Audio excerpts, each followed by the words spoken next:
poker stand by the windows. Hello, You're right. we're live. We're live. I'm Andy Luke, Wreck. Katie's Kitty Marshall on the ball. That way. No. What the hell? How did mirrors still confuse me at 52? I forgot to put my chats on. Like a naughty. Give me the chat. There we go. Haha, chat. Here we go. Excuse me while I take drugs. Drugs. We like to start the show with a bit of drugs. I've got a whole barrel here. I'm going to have the blue pill tonight. Don't know about what that actually means. I lost track of that. Oh! Hang on. Someday missing. This one's gone.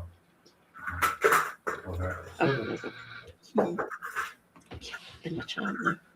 Should I go? What do you think, Katie? Do you have an opinion on this? Blue pill or pink pill? Sorry? Blue pill or pink pill box? Pink. Pink tonight, do you think? I'll leave it in Dr. Katie's hands. Saturday.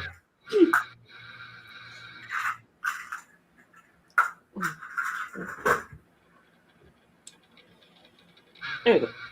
I have no chatters on my stream. They're probably all worn out with looking at over an hour of Screencleaner tonight. Sorry I couldn't be there. Yeah. That's okay. I was literally raging. What was it? It was like 7:15 or something.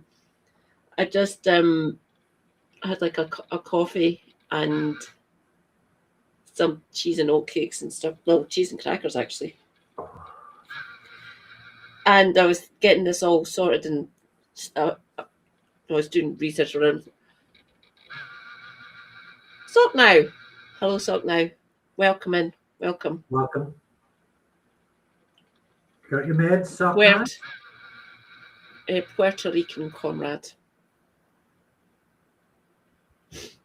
Well, I thought because we're gonna, it's no biggie. You couldn't make the Screencleaner premiere because we're gonna go through it tonight. Probably parts of it. I think if we do all of it, it'll take pause. It'll probably take the full 3 hours. And honestly, I don't want to focus on myself the whole stream, or not that it is a focus on myself, but I'd like to go over some of the politics this week because Screencleaner took so much work that I was kind of missing out on other news coverage. I'm still not sure about the Mandelson thing. The SNP manifesto looks fantastic. That looks great, doesn't it? With it.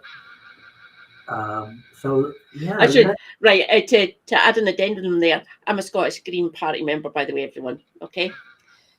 The SNP, I naturally vote for them anyway, because there's not a green one running in this constituency. I will explain. Don't worry. But yeah, the SNP manifestos are mostly decent. Some of them are being transformational. Alex Salmond, maybe mostly good. Some policy issues. Nicola Sturgeon's one, fucking awesome. Just loved it. This one, not too bad. We've had better. Sorry, John. I apologise. The Scottish Green one, fucking amazing. Love it. Hopefully we'll do quite well on the list. We're running in 6 constituencies. It's expensive trying to run for to put money in to actually make it worthwhile doing first past the post ones. I have no idea if we ever had the money, if we would run for Westminster. Yeah.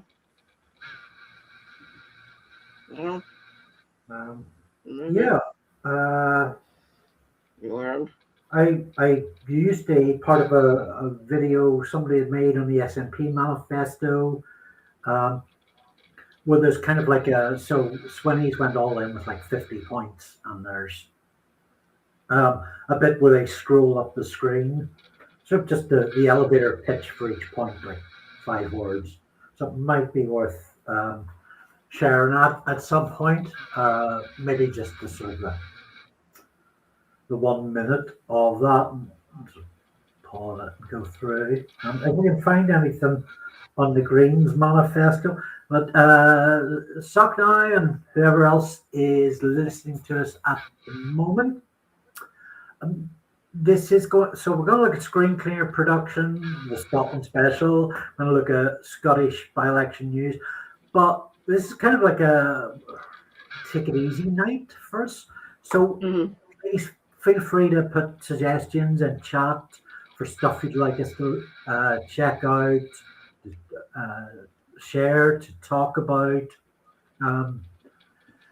We'll maybe not get to it right away, but we'll constantly sort of make notes and about what we want to get to. I wanted to say something to you, by the way. Immoral support, Aki's. I was in fits watching that at the end of the videos. Just what the fuck? I assume Aki's knows about that. What did I do? No, immoral support, Aki's on the Screencleaner. No, like you've got your credits going on your. Oh, was that in tonight's one? Or yeah, was that? I think so. Maybe I didn't. I do remember putting. Oh no, I've watched. Like what? We'll leave tonight's on the side burner. I've watched 4 others today already, so I've watched 4 of them. God, so you've had. So wow. I'm not sure. It might have been in 1 or 2. So it was in one of them at least. And I just saw that immoral support. Just my face was hurting. Just looking at it. Maybe I wanna put that back in the mix. Yeah, I don't know. Immoral support. I just thought it was genius. I fucking love it. Yeah. So he was quite good with when I was doing the first series, the back half particularly. It was really getting on top of me, and so Aki's was really good for like being a sounding board for just me sort of, well, not just venting, but also like working out the details audioly, which guests we need to reach out to and nudge, what the structure of the show is going to be. So yeah, even it was a really good sounding board for that. Cool. Carry on. I just thought love it. It's brilliant. Yeah. Screencleaner is I mean it's early, but we could just launch into that and assume people are watching the first 15 minutes and you. So Screencleaner is a really production heavy thing, and I'm not really sure if it's going to go on beyond this series, but I mean that's 6 months to decide that. So like there's a lot of components that have to get into place, from getting people on, pitching to them ideas, asking them to find their own ideas, following through, and sort of having them bring their stuff in, as well as me doing all my research, doing all my script writing, looking at the production edits. I noticed, I mean, the Scottish Screencleaner is the most work I've done forever. It is also the longest by about 5 or 6 minutes. Yeah, it is. It's the longest one. There's a few audio gaffes in it and a video gaff. I'm not going to fix those because it's out in the public sphere, and I take that down and I lose like 5 comments and 5 likes and 10 or 12 views. It's very much built as like a I think 4 of those comments might be me. Thank you. Thank you. Feel free to spam the comments on Screencleaner. I will. So it's kind of built by design to be like although I'm the front man, it's built by design to be like a band community kind of show. Now I'm the one that says, right, please do it, let's all do it. And other people are like, oh, I suppose so, I suppose so. But it's meant to give a feel of a group bringing something, and that's in my heart, that's in my vision. So, but if the group doesn't want to do it or can't do it, that's kind of what it is, I guess, or what the Scottish one tonight, we had 4 other contributors. The streamer special, we had 5 other contributors. So it's I do a lot of moaning, and even though the Northern Ireland one last week was just myself, that was actually fine because I had an awful lot to say, having lived here most of my life. I've always, with friends and tangentially family, I think I've explained before. So my sister-in-law is from Ballycastle, and so I've got other friends who live in. I've got friends who live in Dublin, but I've got friends who live just north of Belfast as well. So they're there, and I've asked them what's it like, just living in Northern Ireland or in Ireland for some of it's Ireland for some of these people. Said it's fun. We love it when the unionists kick off, and we just most of them are roughly round about between our ages essentially. So we're both well. I'll say for myself, I don't look old. I feel old. Good issues.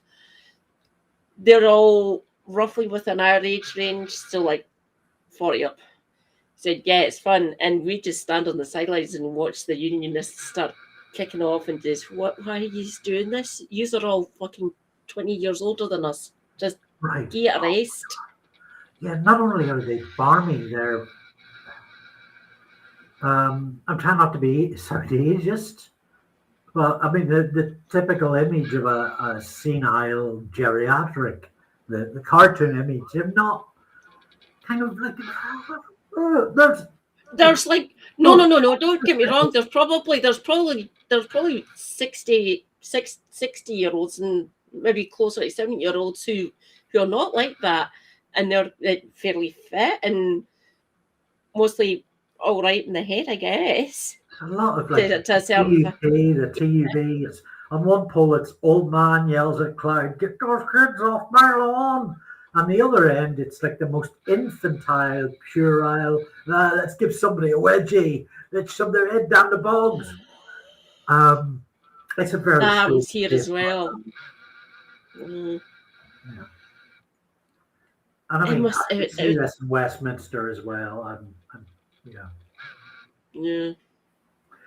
I think. Hey, you never know. By the end of this live stream, Keir might have resigned. We hold hope. Hope.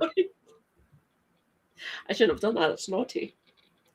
Well, I was almost going to write some of the script in anticipation of the government toppling, but I don't know.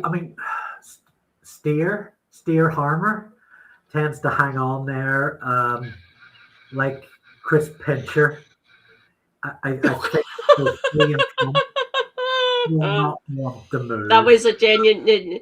He didn't step aside because of ambushed by cake or all that bollocks or throwing up on the wall during COVID, having parties and stuff. It was literally because Pincher was.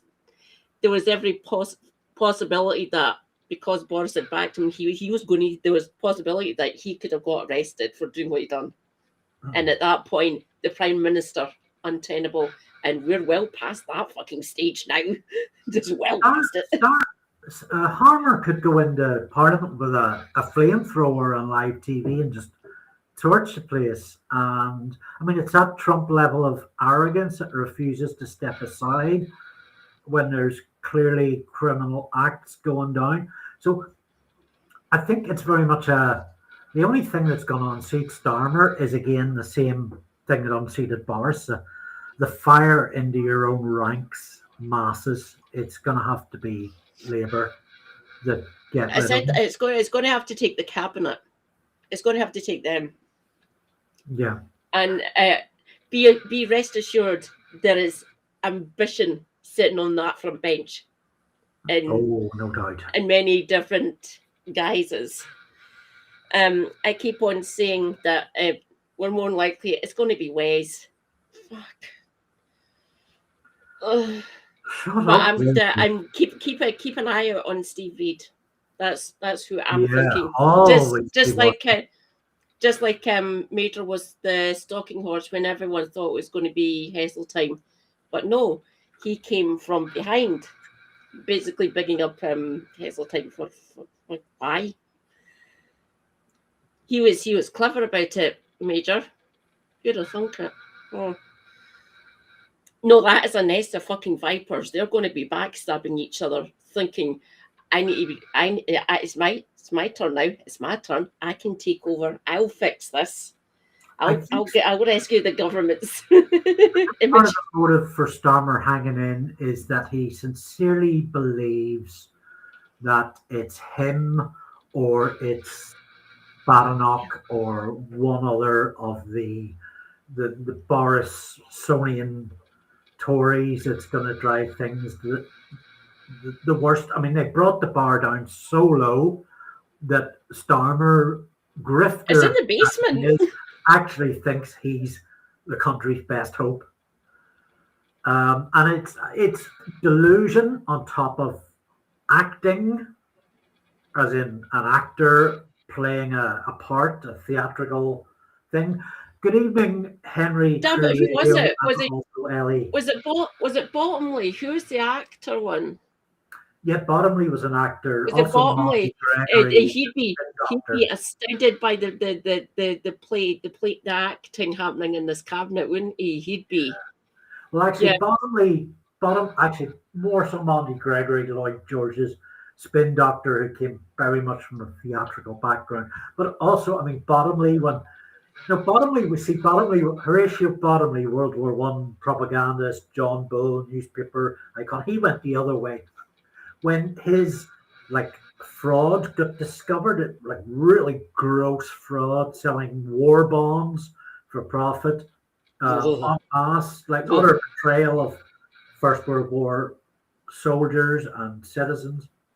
When that came to light and he got sent down for 7 years, he came out of prison and he took to the stage to enact his life story as if, or actually not as if, as he was a great World War I icon. And still is, actually. Yeah. People don't know who Horatio Bottomley, unless you've been hanging out with us, you don't know who Horatio Bottomley is, but you know who John Bull is, right? And they're pretty much the same person. This cartoon character, John Bull, is the character actually based on what the guy actually looked like? I believe so. If the character they look really similar.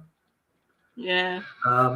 If John Bull predates Horatio Bottomley, I'm sure that cartoon was like an obscure cartoon that was plucked out to sort of demonstrate why you should buy this newspaper, why you should back Bottomley for MP, why it should be best selling, why you should buy our Victory War bonds. So, yeah. Henry, Ellie, Sockdow, anybody else that's joining us? You're listening to Andy Luke, Tired Wreck of a Man, Katie Marshall, Bright Sparking Firework. You can check us out at Katie's YouTube channel, my YouTube channel, Katie's Twitch. Tonight we're kind of Katie's going to be my nurse. We're going to go into recovery. We're going to go into some elements of TV production for this week's Scottish Screencleaner. We're going to talk about Scottish by-elections, but we're also going to talk about anything and everything. If you've got stuff you'd like us to look at, if you want to share stuff, put it in chat, put it in my Discord or Katie's Discord if it's a link, because that's much easier to.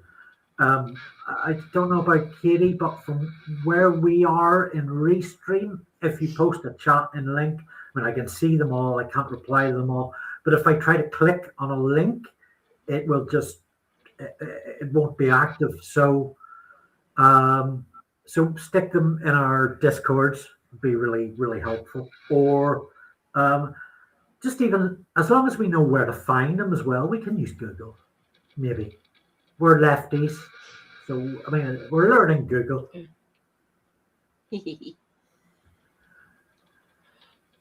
Who designed that chicken starmer? That was quite funny. Yeah. Was that you? Was that you? That looked brilliant, by the way. That seems to be one of my most loved Screencleaner thumbnails. The whole Tory story too and chicken star. I just thought that is just sublime. Well done. Let's see, I'll just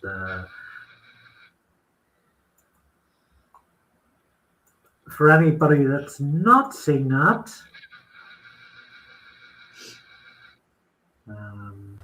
you might see it on screen now. There we go.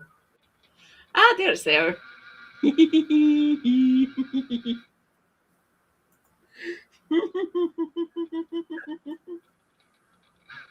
So it's been so long ago since I've seen Toy Story.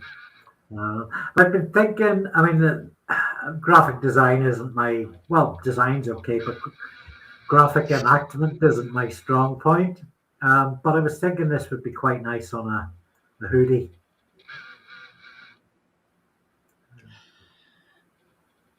Hi, Davinia, darling. Hi, Davinia Robbins. Welcome to our stream. Hi. Oh. Oh.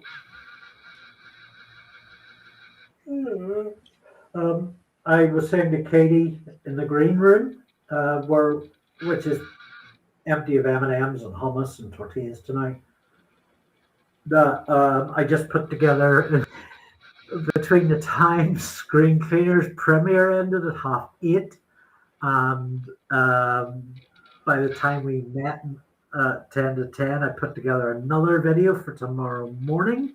It's 12 minutes long. I literally recorded it, drew in all the images and placed them side by side. I think we wanted to look, actually, I could have done that during the stream, because I think we want to look a bit at production and video editing. So,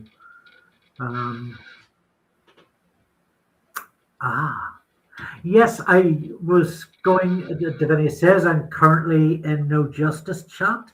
So in two places, No Justice being one of the brightest political minds in the UK. Please subscribe to our stream, watch some of our stuff. I meant to ask, I demand go and follow No Justice MTG. Yeah, give her our love if you're over there too.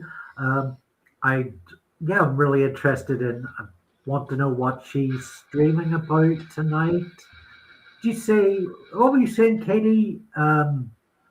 Her video stream called "I Can See Clearly the Rain Has Gone." I can see clearly. Oh, now I get it. I can see clearly now the rain has gone. Genius. The ones that she's been coming up with recently, just sublime, been brilliant. And some of the ones which are basically you can actually say, yeah, this is correct. So she really doesn't like the Labour Party. I like that. That was one of the two nights ago. I can't remember what one. It was either Thursday, wouldn't have been Thursday night, would have been Wednesday or Tuesday night stream. Tuesday or Wednesday stream. She really doesn't like the Labour Party. Yeah. Like most of us. I think it's probably the minority in chat that aren't aware of Justice MTG. We've got a lot of communities. There we go. There's the. We shouldn't really be promoting her while she's live streaming against us. Goodness sake, we're so kind. There we go. And that's her page there. I think she gave us. Did she give us a room raid the other week? We did. She did. Yeah, she did. Yeah, she's based, as she says. She's great. Yeah. Really, really critical journalism. There's a need for this country so much. So, and also a shout out to Kevin Logan, who is also based. He's also really lovely man, really smart man, and writes the best video titles on YouTube. So see exactly what I mean. There's Kevin Logan, Ploppy 111. The adults in the room, roomly adulting so much. So Kevin largely does live videos only. Yeah, he does live streams. He uploads as well. That's how you can get the videos he uploads and stuff. Like there's whole sections of his live stream that don't get put onto his YouTube. You have to get the live stream. Then you get the past live streams if you pay for them, £99. Yes. So yeah, and it's a really supportive community. Both No Justice and Kevin Logan's communities they're both monetized, so they can afford to put out paid memberships for 99p. And if you subscribe, if you've enabled the ability to get free memberships, you'll more than likely get one, because just there's a lot of people in there will go and pay for memberships for others. Turn Left also is really good on that. No, not Turn Left. Well, Turn Left maybe. We'll go over there in a minute, but what I meant to say was My Left Eye. I spent my first real time sitting in on My Left Eye's Wednesday night live stream.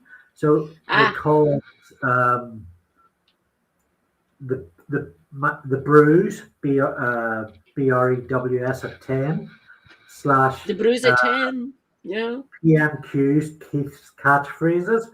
And Lefty, who runs the channel, has a whole bingo game he plays with. It's good. It's so fun. It's so fun. I love it. It's great. Really fun. And I think that extra sort of level of interaction.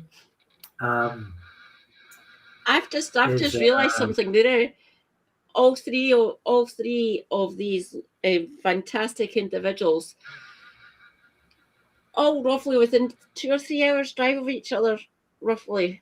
So, wow. Helena, I'll just give rough estimates of where they are. No Justice MTG, Helena, is in Nottinghamshire, and Kev's in Birmingham. Birmingham's big enough, I'll just say Birmingham. And Lefty, My Left Eye, is based Mancunian, praise be the city of Manchester. So they're roughly kind.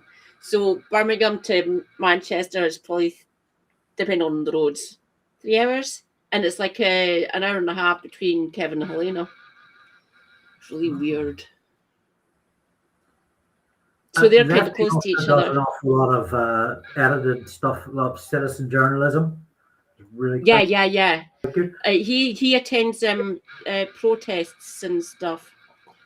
I'll be back in a minute. Sorry. Yeah, there's one that keeps popping up on my feed that I keep meaning to check, which is a series of videos from last year. Here we go. My Just Stop Oil journey, which is some like solid on the ground reporting that I mean to get to.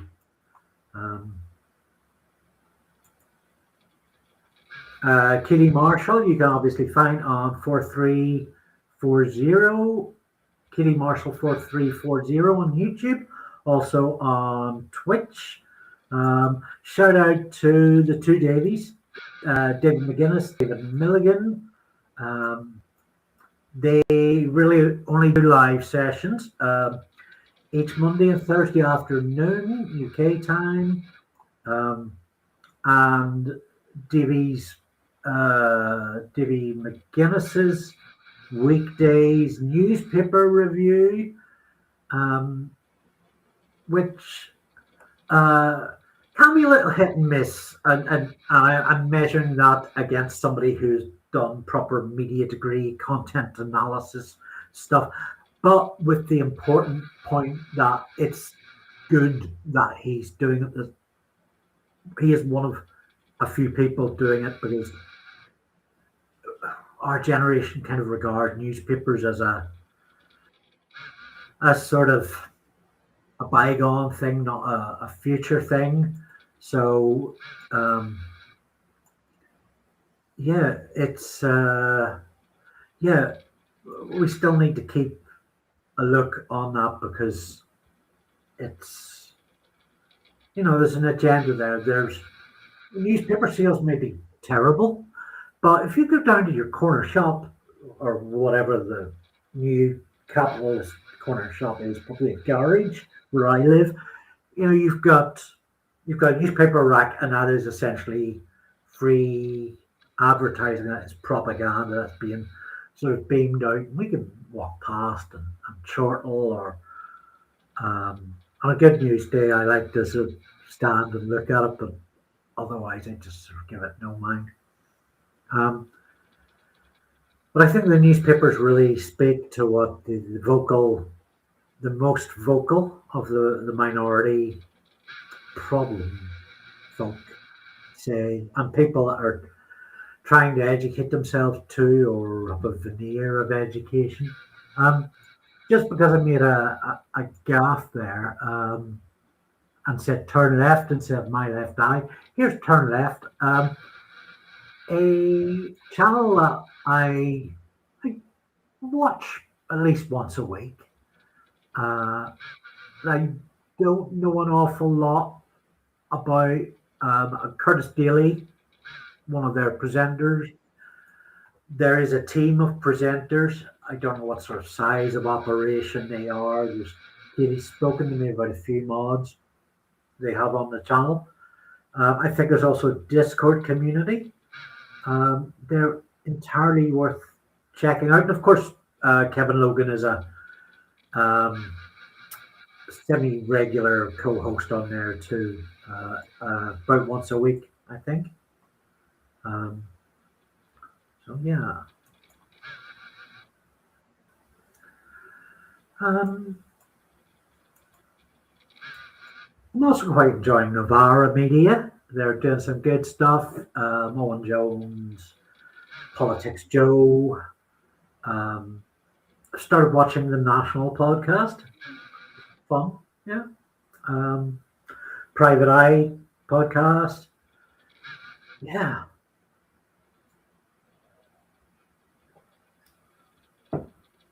So, I have just pulled a 28-hour shift. I'm not long up out of bed after that.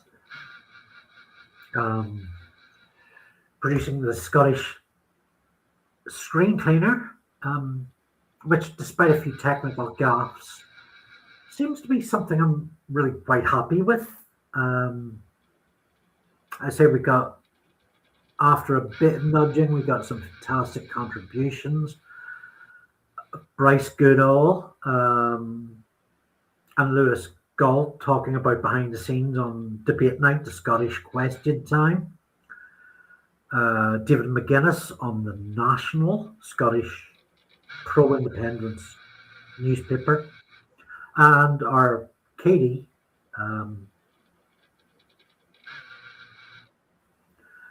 talking about the Scottish Sunday show. Regulars to her stream will know what that's about.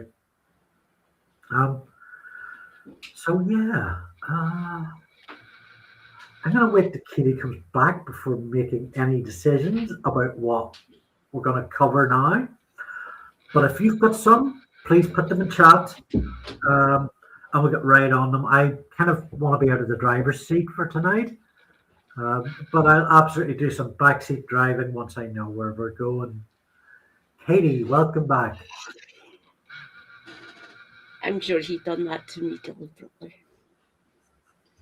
Donal not agreeing with me. Sorry about that. Shall we continue? Yes. Was Bryce? Oh God, was Bryce and Lewis on tonight's Screencleaner? Yeah. Should we open it up and watch it for a wee while? Yeah. So Bring it. let me see. So Bryce and Lewis are Scottish, by the way. So a little bit of a sort of a background to. Oh, I almost clicked on our own live stream.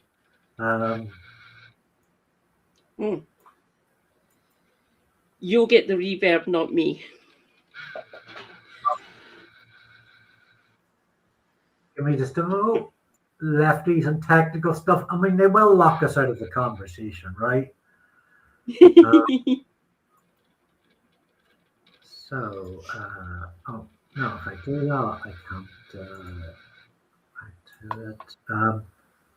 Yeah, so just as a bit of a kind of a brief, as a few of you in chat, like True Radio, Henry, I'm very blessed to know, and Katie, a lot of Scots.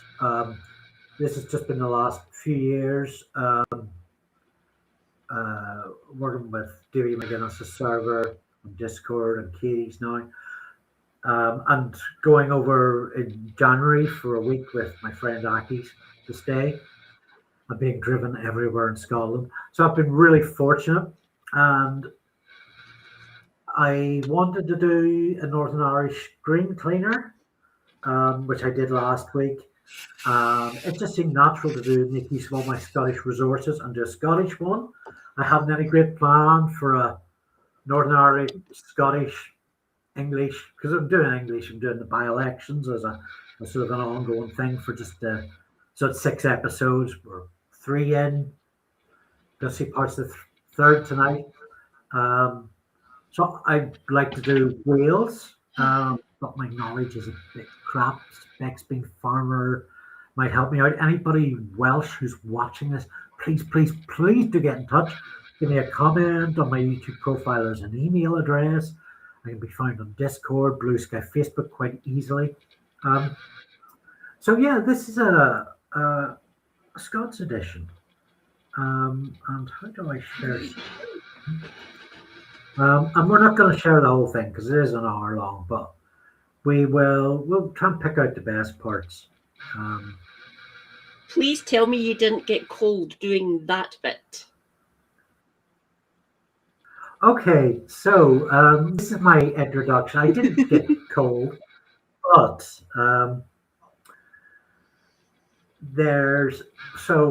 I'll play the bit and then I'll talk about it. Let me know. Give me a quick yes if you can hear it. Growing up in the UK in the mid-20th century, yes, you might think most of Scotland looked like this.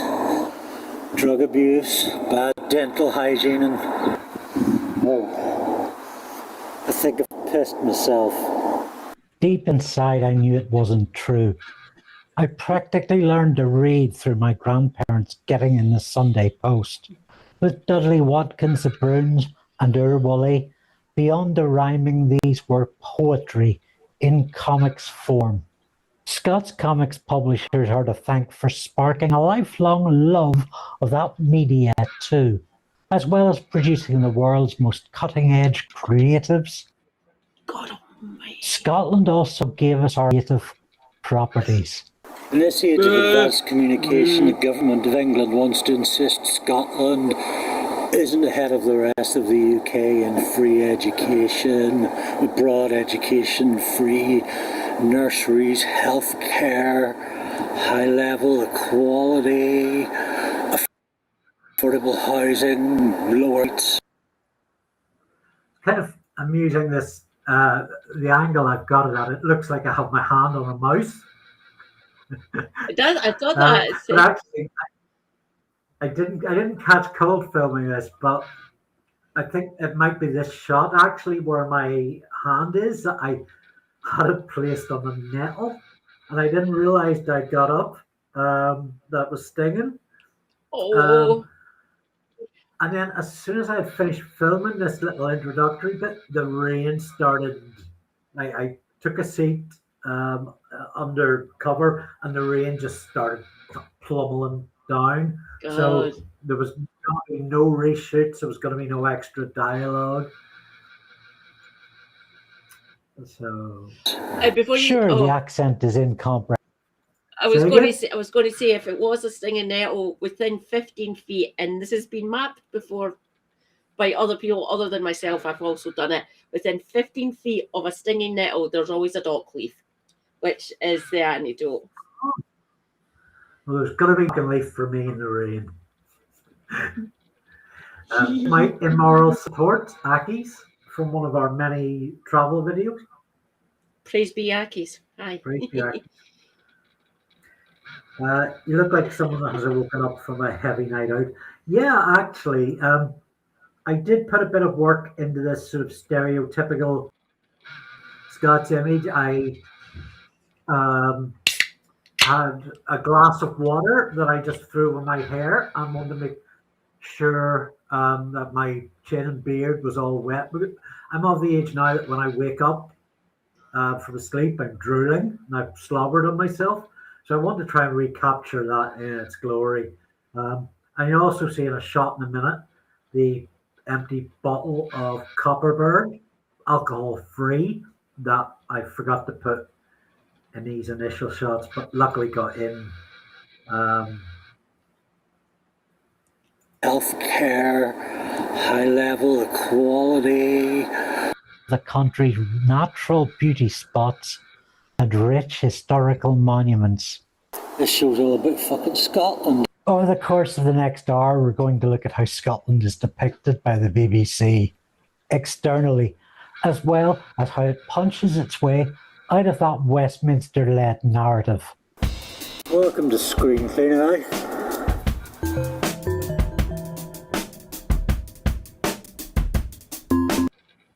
So a shout out to this brilliant animation sequence. It's by Simon Hodgkiss Rogers, who did the thumbnails. We're no longer working with each other, differences and stuff. But the original Screencleaner graphic was designed by Alexander Eales, who is one half of Random, or maybe a third of Random Scottish History. Alex and his musical partner, Sully, also write the theme tune, which grows on me every time I hear it. I've kind of shortened it down for the introductory section, but it's a bit more broader during the end credits. It's really good, by the way. I like it. So there was an awful lot to get through in this show. If I scroll down, you can see the timestamps, and I find timestamps really important, particularly the longer something is. Yeah. So, and because it's a busy world, attention span isn't what it used to be. So if I need to sort of stop something, but I want to come back to it, timestamps are a really handy shortcut. And if you've never made a YouTube video before but are thinking on it, essentially this is all you do is you stick in not or 3 if it's an hour, if it's over an hour. And then you have to start with the first one, the 00, to give it a base. So I usually just stick intro, and then yeah, I have the other pointer. So yeah, that's helpful. So as you can see, there's a lot. Oh, I never actually checked the timestamps. Daniel Maxwell, the shadowy dawn of BBC Political. Oh, we're gonna get there. We're gonna get to Daniel Maxwell. We're No, that is just genius calling him the shadowy dawn. That's brilliant. Quite accurate as well. So usually I will try and be the first thing on there, but I front loaded Katie talking about the Sunday show because there's such a lot of content. So yeah, I didn't tell her I was going to front load her because I didn't want to make her nervous. To kick things off, Katie Marshall. Hello, friend. Oh, dear God. There she is. There's our. You've got lots of Katies now as well. 2 Andys, 2 Katies. Hello. So, how we did this? He generally live streams and has absolutely zero idea of video editing. So what we did was we set up a Zoom call. I muted my camera, muted my mic, and set the record. So we're essentially just recording Katie straight to camera, and she knows that if she needs a prompt, she can call my name and I can unmute.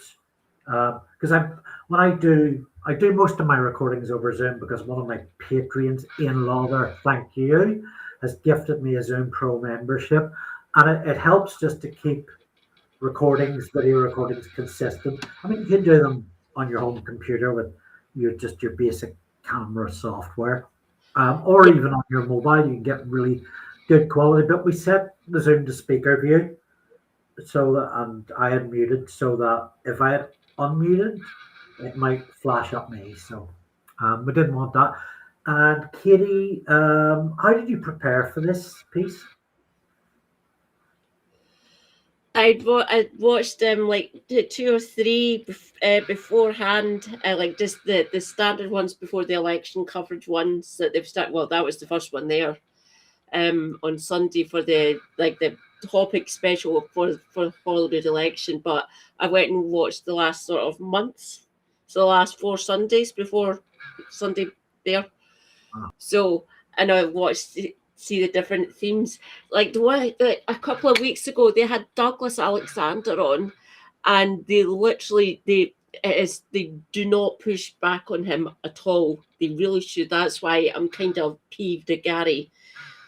He was meant to be basically just as a successor, basically the different face but same sort of role, because Martin Geisler used to push back on them, all of them. It doesn't really matter, be it SNP, Labour, the Tories, even some Reform people they've had on in the past, mostly Thomas Kerr, that stupid little councillor. So I was so used to him pushing back on the sods. Gary Robertson's either been told, calm down, don't be so confrontational with them. No, stop it, BBC. You're meant to push back on them. That's why you bring them onto the fucking programme. But no, they've calmed him down quite a lot. Hello, I think I cut out there for a moment. Oh dear.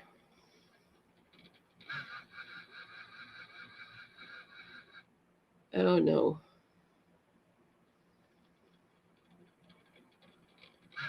Hello. Hello. Hello. Can anybody hear me? I think I've been having some connection issues.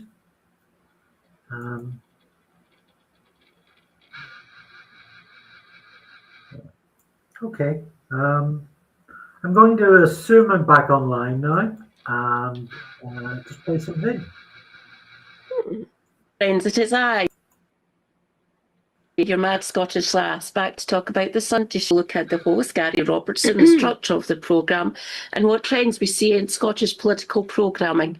This is an election period just now, so the show, which was on Sunday, is a lot longer. It is usually 29 minutes long, but half an hour on Sunday mornings, usually at 10 a.m. It did used to be hosted by Martin Geisler, who now does Scotcast instead of the Sunday show. So we have Gary Robertson, who's a BBC journalist and political programme, either editor, depends on what it is, or presenter, which is good. He is mostly decent. So they usually bring on usually at least one politician to talk about the most prevalent story that has been happening the previous week, and depending on what the topic is, the BBC bias does actually show through for some of these topics that gets discussed, and obviously, and it depends what politicians they have on. So you can notice the trends happening, especially when they have on either Scottish Labour, which leader is Anna Sarwar, and you can see the trends moving through the programme with the ups and downs that are happening in public life, either for the politicians themselves or things that are happening in the wider country, either Scotland specifically or UK-wide. On Sunday last, we had the first of area rather than the standard of talking about the news in general or any other topics which might be prevalent that the BBC want to concentrate on. The focus of Sunday's one was health and social care, which usually was a very talked about topic over the last sort of year or so on the Sun Show through Scottish politics, and to a large extent political programming wide here in the UK. Whether it be for ill or not, the BBC have been kind of decent, kind of not, in talking about this topic.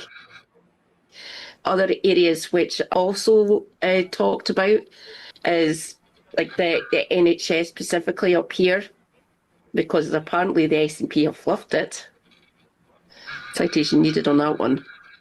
And we do notice themes with who they bring in. They usually have at least one expert in the field, if possible. So there's been doctors and other social care workers who they've brought on, and they try to do that. They try to maintain a balance in a programme where they actually bring on politicians, and maintaining that balance does prove tricky, oddly. The first set of politicians Gary talked to was Neil Gray, Health and Social Care Secretary for the SNP, Jackie Baillie, Deputy Leader of Scottish Labour, and Alex Cole-Hamilton, Leader of the Scottish Liberal Democrats. Have I got the right? Jackie Baillie, your party has been in charge too. Life expectancy is still far lower in some communities compared to others. You heard from Dr McCallum. She sees this as a... There's a little continuity glitch already. Notice I had the wrong guess. So Sunday show two lots of three MPs. So I guess that's something in production that you have to bear in mind, obviously.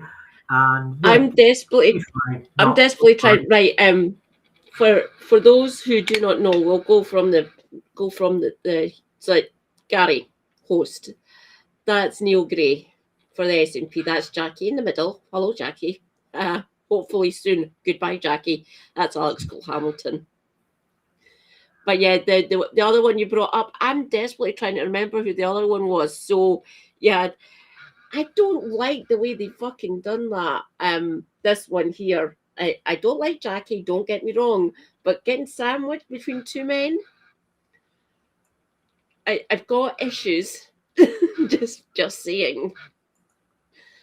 But yeah, and So they had the one that you brought up was there was the I can't remember what side he was on. So he had Miles Briggs, who's a Scottish Tory. You had Deirdre, someone a Reform person, and you had Gillian Mackay, a co-leader of the Scottish Greens. That was the one that you brought up. Miles. I can't remember. It's Miles Briggs. I think you'll reference him later on in the show. Yeah. But this is, I mean, Katie says, "Don't worry, you made a gaff." Exactly. Don't worry about it. One person, you know, I'm run the whole fucking media operation here. So, you know, I'm only one man. I'm just a man. So it is no biggie. It's just about going out and just doing it. Just doing the best you can. And I mean, if I was in the BBC, if I was making Screencleaner for the BBC, I would have like 5 other producers maybe who'd be all sort of going in, or not just other producers, other editors, other production assistants, well, producer, production assistant, executive producer, line mixer, and one of them would go in and would catch that like little mistake that some people might not have even noticed unless I pointed it out. How many would like just use this one as an example? How many would they have, like producers and all the roles you've just mentioned? How many do they have? Well, I get into that later, but it might be good just to talk about it now, just to get it out of the way a little bit, so that we don't have to just to educate me about would be. Yeah. So it kind of varies. I'm just wondering why our windows haven't returned. That's odd. Yeah. So let me try sharing that again, so with something on the screen to look at while we're so whittled. So the Sunday show follows the same line as Politics Live, the London. They're pretty much sort of equivalent to one another. I think Politics Live is a bit shorter. So what we might see, which I comment on, is that in the end credits, it's very unusual. It lists an editor and executive editor. It doesn't list a producer, doesn't list anybody in the sound crew, doesn't list any actual technical editors who actually chop bits up and mute bits and move footage about and mix camera angles. So there's only 2 credits. So there's a complete lack, and there's no way that it's 2 people. I've seen shots from behind the scenes where there's like a crew of 40 or 50 people. So there's a complete, you can't credit them, but there's a complete lack of transparency by the BBC. We need to know who the people are that work on these, because they're representing a political agenda, irregardless of what the BBC Constitution says. We also have a slightly less but still important issue of workers' rights and artists' rights, because I believe making TV is an art, and those people that put in that graft, they need to be represented, they need to be credited for the work done. So it's about that and holding them accountable. Anyway, sorry, rant. Politics Live and the Sunday show are kind of a step. If you've ever watched television, you've seen it. There's a full list of credits. There's usually about 30 people in the closing credits. That goes from politics to Netflix series to do anything. Your crime dramas, your superhero stuff. And if it's 30 credits on screen, 30 names, that's usually much less than are working on it, but it does tend to represent the people who are working on it most. So that's the one that always gets me is with films, especially with ones with lots of like locations and stuff, just the length of the credits you get on movies is mad. You get what I've noticed more and more. So where I've been focusing on Screencleaner is looking at assistant producers, which are there's generally about 5 of them. They can be quite young, kind of fresh behind the ears, but from everything I know, in broadcast journalism at broadcast news at bachelor's level. So like most of them will be under 30, won't they? Or but or maybe just slightly over 30. A producer is an incredibly powerful role. They will do the bulk of the behind the scenes graft. You get producers, and there's usually 1 or 2 of them, and they will make the final decisions. They'll sit in judgment. They'll decide a lot of this stuff. And then you get executive producers. You get producer executives. You get executive editors, editor executives, just editors who are more managerial stuff, who decide how things are going to be going. It's really strange. As I said a moment ago, when somebody is credited as an editor, it doesn't necessarily mean that they are sitting over, like I often do, something like Shotcut or Adobe Premiere, an editing board with lots of clips, which have to move around and move into position and mute and mix. An editor, by the way, I've looked at BBC News and Politics shows, typically means somebody in management who organizes the structure of the show, what sort of questions are to be asked. And I have a lot to bitch about that role, which I'll probably leave the next week's Screencleaner, actually, because I'm interviewing a teacher at Ulster University on film and TV production. What I always wonder and kind of worry about it, mind you, what can one wee lowly Marxist in Glasgow do for this is the main editorial line, especially with the BBC, the issues, massive fucking issues. There is a main editorial line that they try to stick to, isn't there? Even when they're literally carrying their own staff or speaking out about shit. Not that that happens now. I think we might be off in the tangent here, but for it's not that. No, I'm just wondering about the. No, well, I'm about to go off on a tangent. You can stick to the script if you like. I think I won't need to for anybody who's seen Tucker Carlson and Victoria Derbyshire this week. Which is definitely a must see. I think watch an edited version of it. That is mad. Carson, we could see that got edited quite heavily. Yeah, that's just me, and I know I've spoken to like journalists and people studying journalism and English and editorial processes and things like that. I've spoken to these people. I've actually played with them and stuff. So yeah, I get it. Even I could see that if you doesn't understand the actual technical aspect of it, I could see that got edited, that got kind of sliced a little bit. To play devil's advocate, it's a requirement. It's a functional necessity. Editing. It is, yes, I get that. I know. And, I mean, the interview I shot with yourself, I think, was maybe 12 minutes.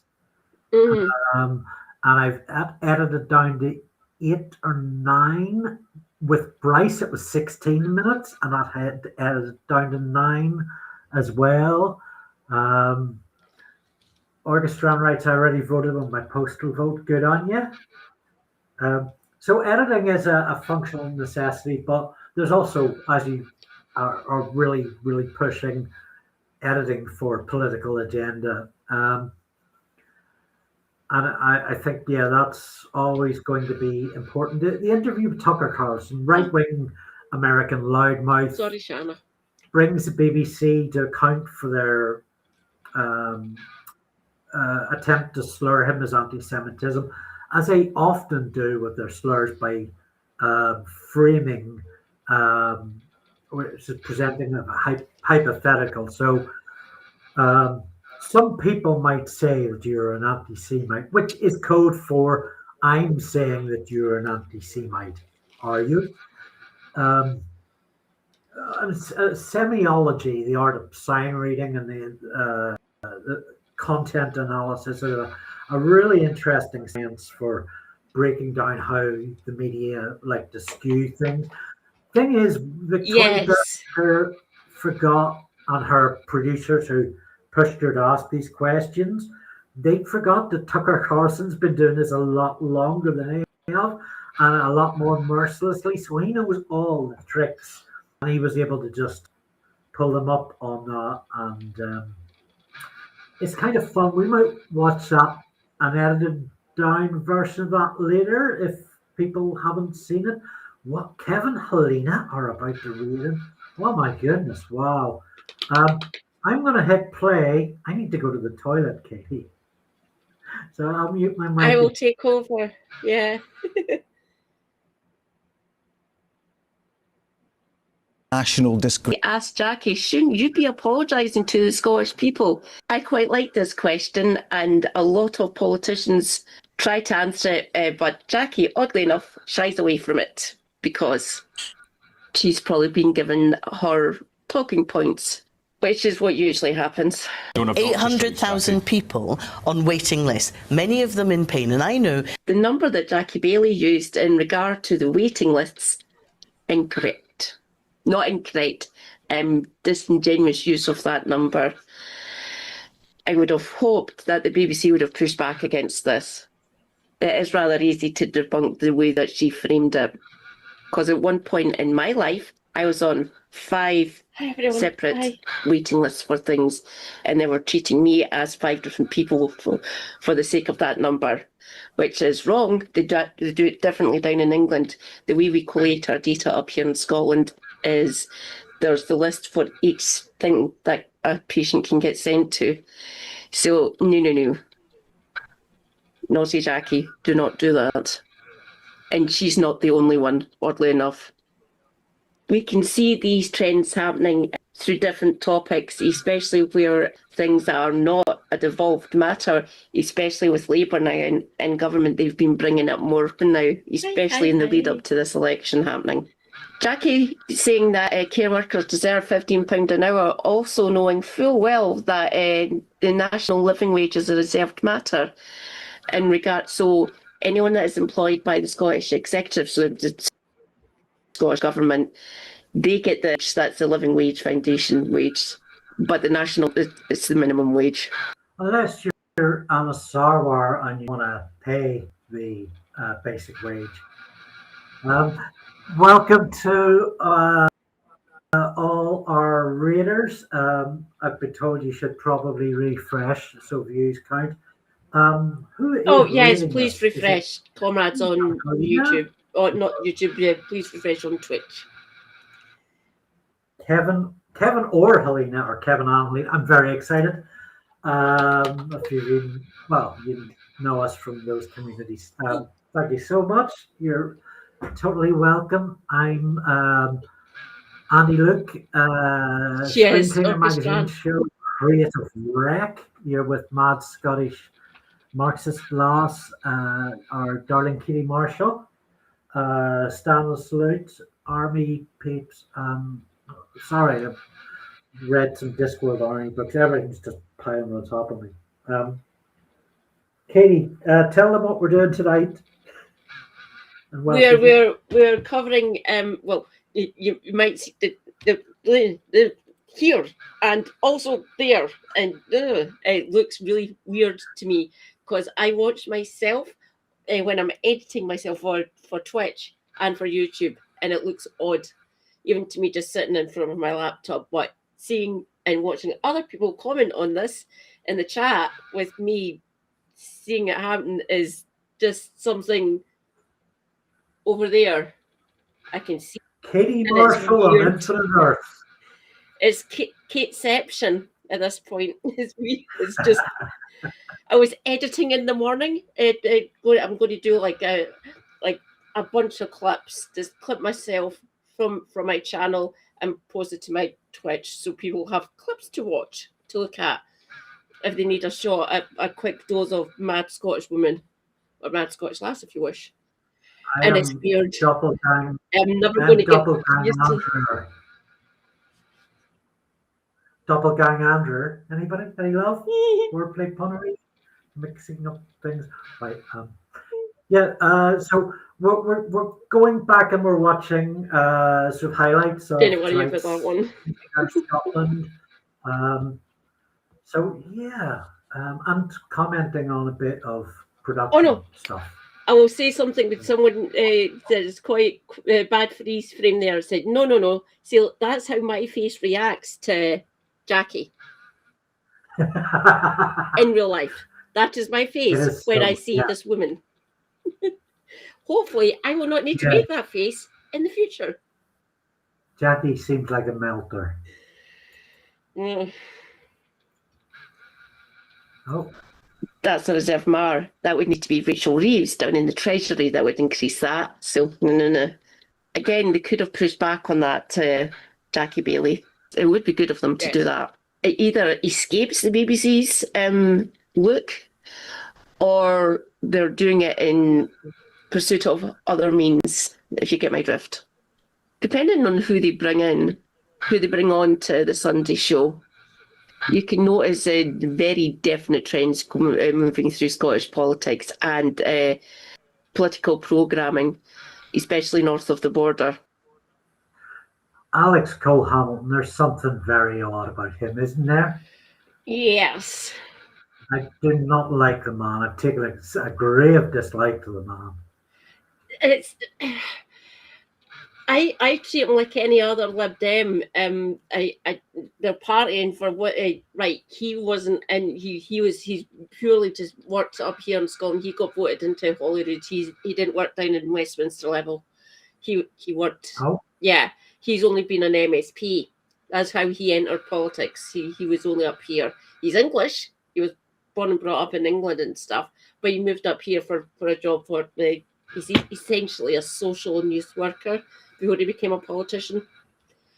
But I still treat Lib Dems mostly UK-wide as they propped up the scum, because 2010 to 2015, those years I will never reclaim. And I despise the Lib Dems for that one, especially all of the ones, including the current leader down in Westminster, Davy, the leader in general. He was part of that coalition government, and they can all get wrecked, including Christine Jardine. I despise her. She's Scottish, but he hasn't worked down. He says some good things. I get it. They want social care facts. So do I. I appreciate him and bringing attention to it. But yeah, he's still a Lib Dem. He's not a leftist in any sort of fashion. It's like if Ray Harryhausen's Jason the Argonaut skeletons. Yes. Skeletons. It's like if somebody captured one of those, kept it still, and just put painted it with nail varnish. That's what Alex Cole-Hamilton reminds me of. Nearly made me choke my cider there. My God, that's actually quite a good description. Yeah. The level of arrogance that Scottish Labour showed to the Scottish people and to to Holyrood is quite astounding to me, really. Care. So of course I'm happy to work across parties when the SNPs return to government. So Gary, no.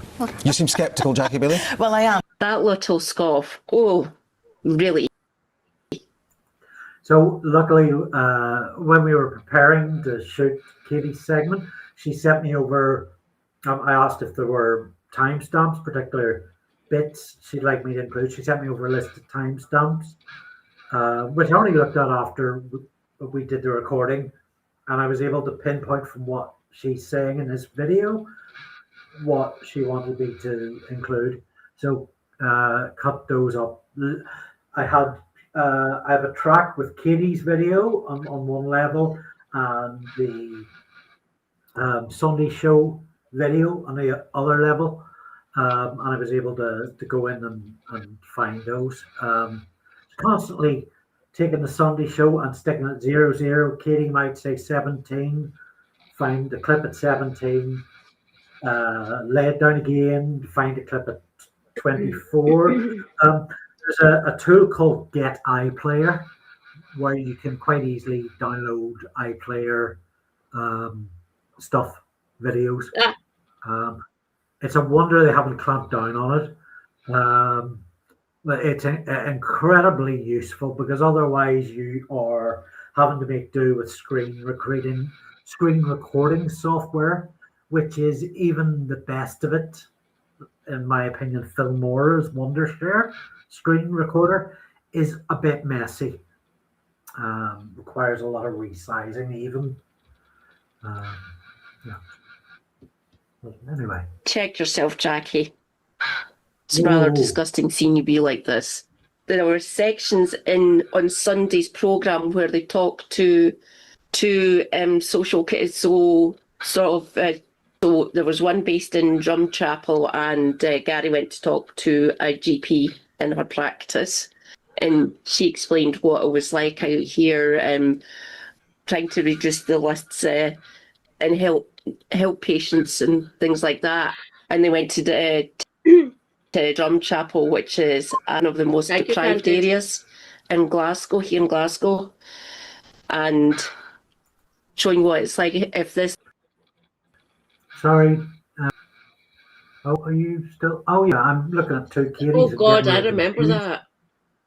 I'm getting really confused. I remember that. Katie on YouTube and the Katie on, well, I guess for many of you, YouTube as well. Well, thank you, Grant.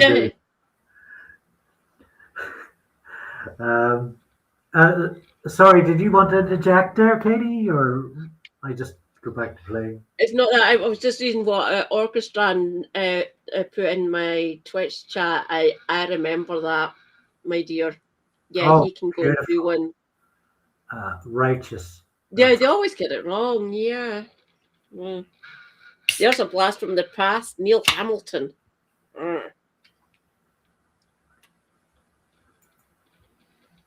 This lifeline wasn't there for residents in that area.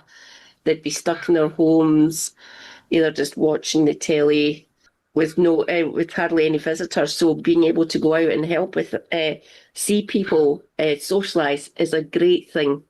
So in the fifth and final clip, we see Gary Robinson basically firing across the bows of the Scottish Tory party. Is some of that down to austerity from the Westminster government when the Tories were in power? Every year of the last Conservative government saw record levels of... Shouldn't you be apologising for austerity, Miles?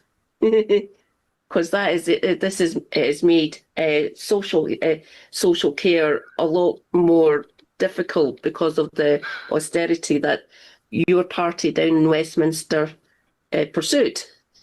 I liked that pushback. That was quite good. You could have done that with Jackie Baillie, oddly enough. Then you've got the leader of the Lib Dems basically banging with their topic du jour, both down in London and up here, is social care. So he was sitting there saying that we need to be better at doing social care. I agree, Alex. That is good. But when you propped up a Tory government, and to a certain extent, the BBC hasn't helped with that. So this runs through quite a lot of the topics that gets talked about on the Sunday show, on other political programming on the BBC.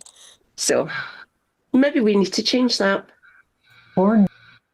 Fact worth thinking about, yeah. I just want to ask you something, Katie. Yeah. So, I can't find the clip, but it was a Reform MP, rather another sort of Ray Harryhausen horror show I've forgotten her name. Her? I don't think I did. She's I've not had much. I can't remember. Oh God, what's her name again? She running up here actually.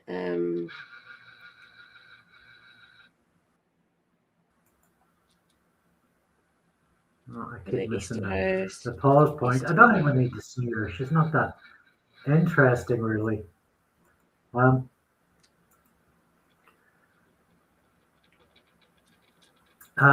There's a lot of Screencleaner. I'm actually just going to talk, zoom through quite quickly, because a lot of it is quite sort of boring documentation stuff that I find interesting, but I suspect other people don't. I mean, the scoop for me was presenter who had a is this Neil Robertson? Have I got his name right? Gary Robertson, who Gary. Broadcasting company that had to be liquidated because it went bankrupt. Oh dear. Thank you to Lewis for pointing that out when we looked at Company's House. Oh, Company's House is a brilliant kind of one of the points that I think kind of got lost. Sometimes stuff gets lost in the scripting. Malcolm offered 70 companies in Company's House. How many? 70. 70. Yeah. Actually, look, let's take a tangent. Let's take a tangent and do Malcolm offered on Company's House. Let's see.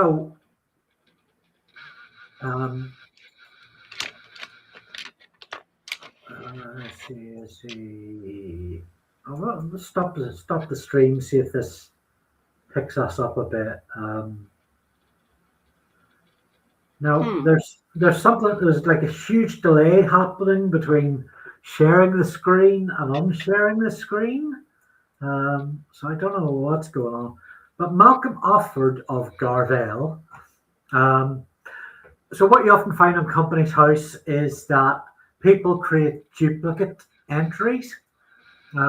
They shouldn't really do that, but Company's House isn't really staffed properly to weed out those duplicate entries. But all the same, there we go, total number of appointments, 70.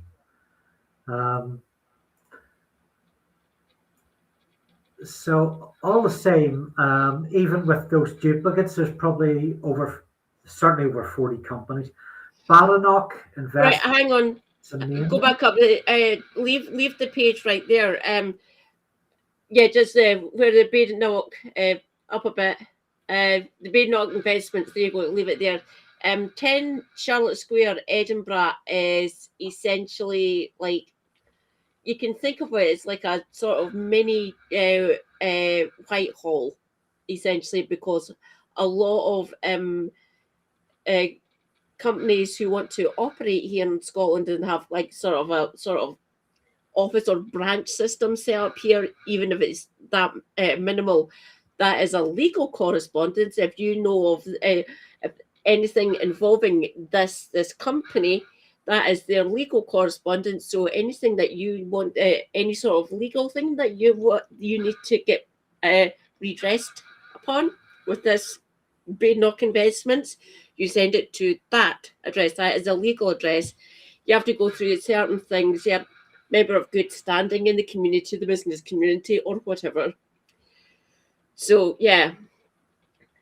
So that's you go into you know of a company that think you've done you wrong, and you find their correspondence address. That's a legal address that you can send any sort of legal inquiry or any information request.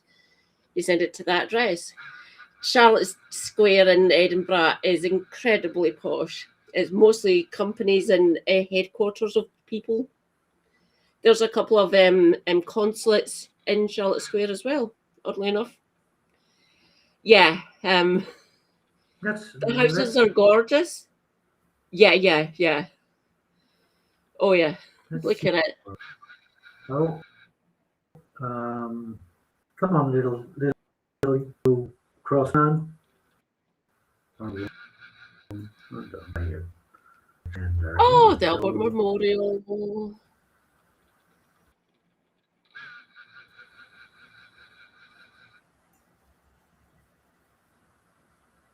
Oh yeah. This looks like City Hall stuff. Yeah, it's mostly office buildings and things of that nature. There's a few clinics round about Charlotte Square as well. Like private surgery, not actual places where surgery happens, but private doctors and stuff. Yeah. The whole Hyde It's Park. gorgeous around there. Yeah. It's all Georgian. Most of these were built in like the late Georgian, late Georgian to early Victorian era, so that it's like you're talking like 1800s essentially until about the 1860s. Most of these buildings were built. They're gorgeous. They're blue sandstone. Don't get me wrong, but yes. Oh yeah, there's a ton of like hedge funds and offshore investment companies around in that area.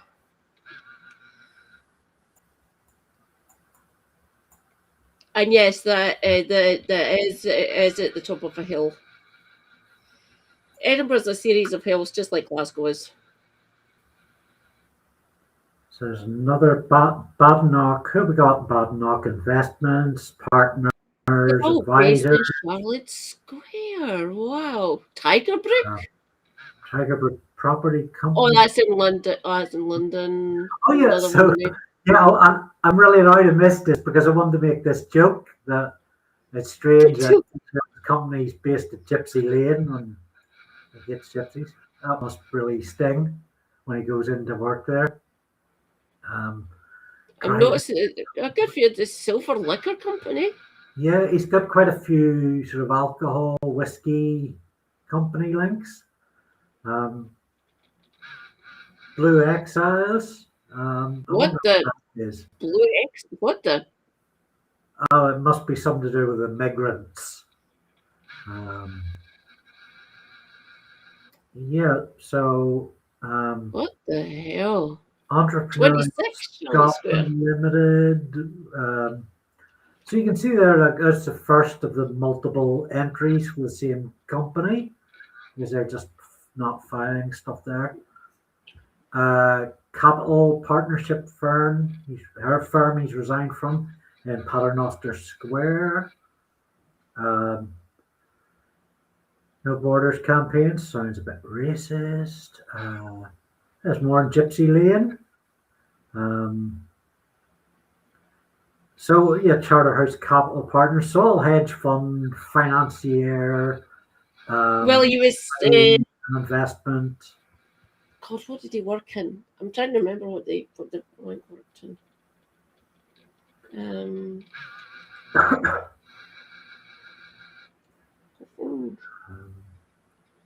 Yeah, so yeah, here's Charterhouse Nadia 2 Limited, Nadia 3 Limited, Nadia 4 Limited. I mean, I don't know what this firm is supposed to actually do, but you'd think they'd have a secretary that understands how to actually responsibly fill in a listing in Company's House. I mean, it's not.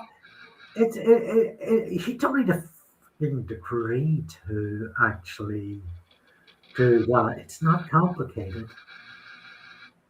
But whoever offered Has doing that is quite, not the brightest tool in the box.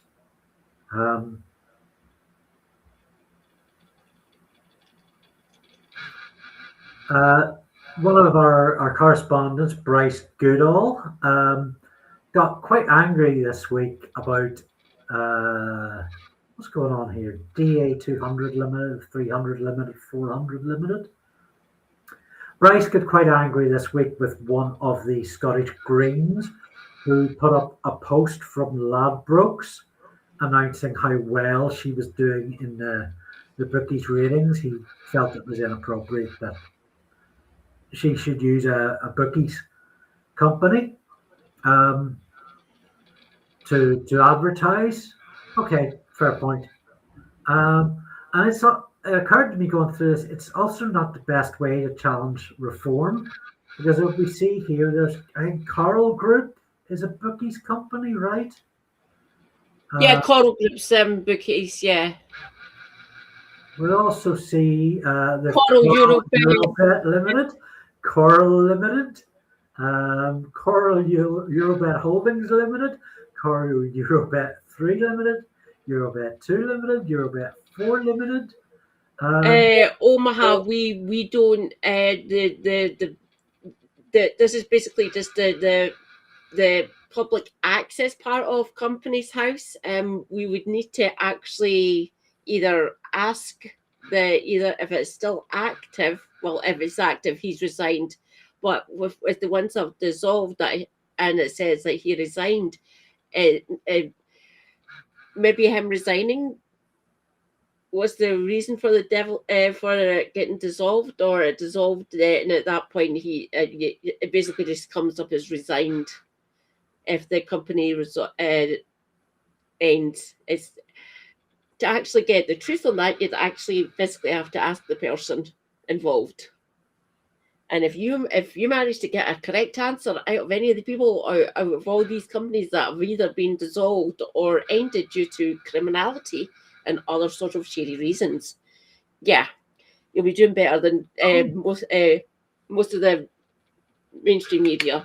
Really, conspicuous timing, exactly, Omaha. I'm not quite sure why some of Coral Eurobet is listed as, obviously it is an active company, we've all heard of it. But some is it's still active. He's just not part of it anymore. He might have been an investor or had an amount of shares that are above what, like, we can buy shares in a betting company if we want, if we have the money.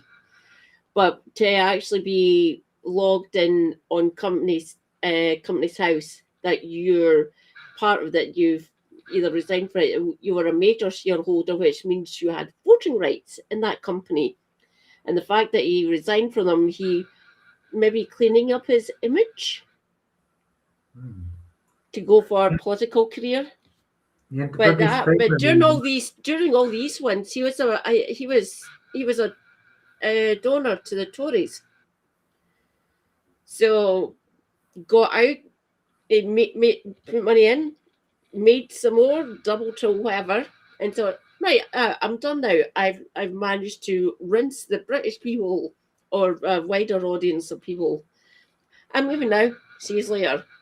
Or the company have asked him, "Can you leave?" Or he's left of his own accord because he doesn't want to be associated with betting, or whatever, or any other sort of other area that the public wouldn't respond well to if he was running for public office. Feelings mutual. Betting doesn't want to be associated with that.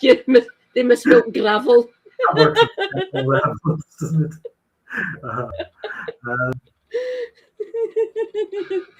That is delightful, Omaha. Yeah, they did misspell gravel.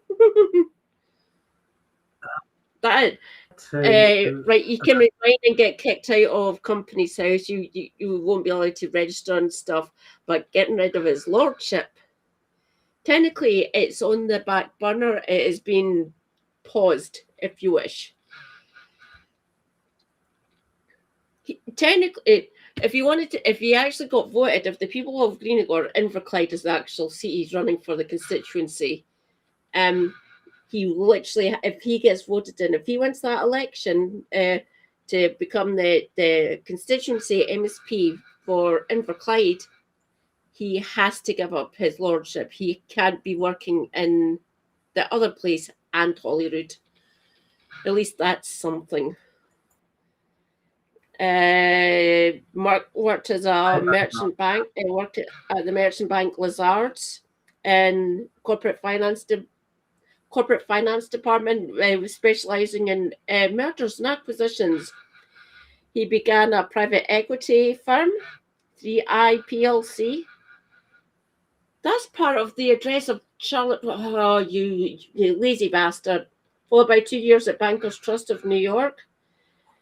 Acquisition finance. He basically went and bought companies and broke them apart. And Charterhouse Capital Partners, he was there for 16 years. He was a financial pirate. He came in saying, "Oh, we'll help rescue your company while you're in financial distress." No, they went and bought things up and basically broke everything up, kept the ones that were profitable and boosted them, and got rid of what with they class as the dross and just shunted it to the side. So he's literally a pirate, a finance pirate. Yeah, NASA stripper. Thank you, my dear. That's the phrase I was looking for. Thank you. Little flop was for Omaha's comment on screen. Brilliant. Oh, Garble. Simple puns. Oh, yeah. I know where it is. I've been to Garble. So, Katie, you were asking earlier about production credits. So this is couple of seconds is kind of what I mean in terms of how that works. You see the program editor and the editor. In each case, you notice program editor rotates. Daniel Maxwell is credited as the editor in each. So 3 shows. I've had in a 4th one as well, and that was pretty much the kind of way of it. So let's see. I'll just play this with the sound off and speed it up a bit. Get to something I do want to sort of talk about in real time. I mean, yeah, it's your show too. If you want me to just play a whole. Oh no, carry on. No. We can jump. Play whatever. Yeah, production staff. Who's making these is very important to me. We can easily draw opinions on the presenter and the interviewers that are on camera, but less so the people behind. So these are the rotating, 3 of the rotating editors, program editors on the Sunday show, Scotland's morning edition.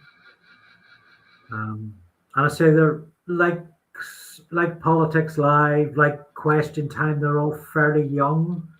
They all have come out of university and straight into broadcasting within the last 10 years. Will have, in most cases, will have accelerated quite quickly into production roles. This guy here, he's so cool it infuriates me. Maxwell Cox. Cox, God damn it! I'm jealous of his good looks. You shouldn't be. I think I might even fancy him. Don't know. Is that a cat he's holding or a? Oh God, it's gorgeous. A cat. Yeah, so he works on the. There's a face and a half. Who was that? That was Dross. Yeah. Go back, the political you showed. Political. No. He probably would have been a guest. There, political. That was Douglas Ross. It keeps moving. Right. Still can't even use the bloody referee. That's not Douglas Ross. It looks like him.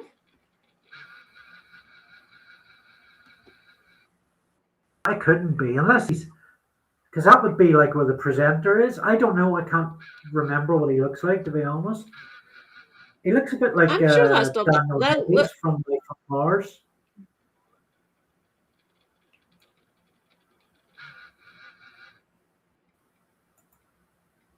Hmm.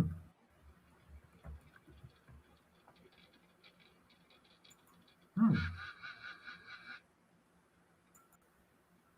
Oh, yeah, he does look a bit like him. He's a bit, sort of, a bit more bone structure.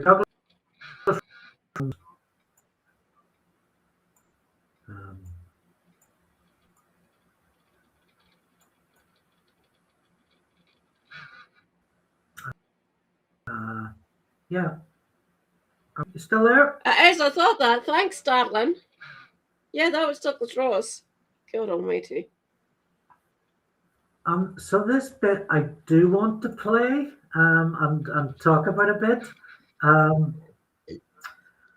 Daniel Maxwell.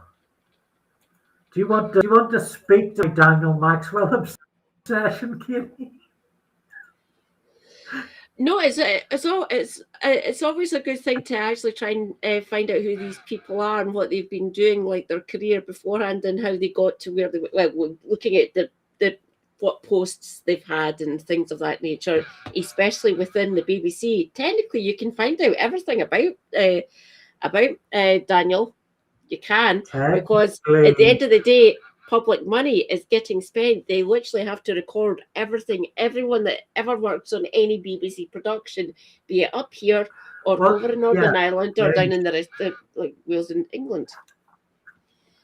They have to account for how they spend the money. It might take a while. I've got academia in my bloodstream. I'm a researcher. I know how to cite stuff. I know how to put in the R's. And I do that for Screencleaner. It's run like a professional production. But so Donal Maxwell is quite a powerful figure in regards to BBC Question Time. Yeah. Sunday show. I put in a lot of work to try and find out about him for series 1. And I could not find anything. It was absolutely infuriating. And I actually ended up like really badly budgeting my time, setting up for like about 4 or 5 hours after I was supposed to go to bed, tracking down Daniel Maxwell. This came to fruition in this screenplay. I'm just going to play the clip. Daniel Maxwell is considered as editor, more likely as project manager, producer, supreme grand poobah. He was also credited as commissioning editor on the Debate Night Scottish Leaders Special, as well as the Independent Specials. He's also Question Time's executive editor for BBC Scotland, particularly politics. It's a role he's held for almost 25 years, making him one of the most powerful people behind the scenes. Andy. But who is he? Can you go back a bit? I wanted to ask you something. The picture with all of the other ones that you had Daniel's one missing. Oh, yeah. No, it's the workers, the production staff for it.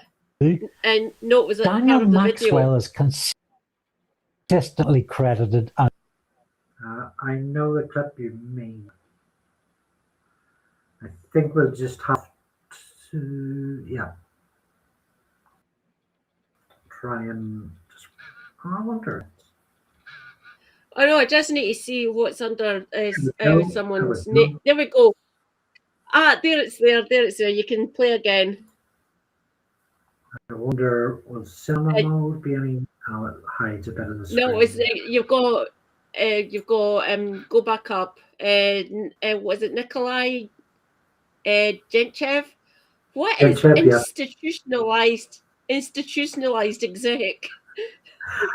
Is that some sort of? I just wanted to get like little 2-word bits on each of them from what I've researched, and I'll be doing more producer stuff in detail next. But Gentchev has been there for so long. I mean, both him and Maxwell and Amanda McGlynn, who we'll look at, have been there for 25 years plus. So yeah, I just love that. So what, he believes BBC?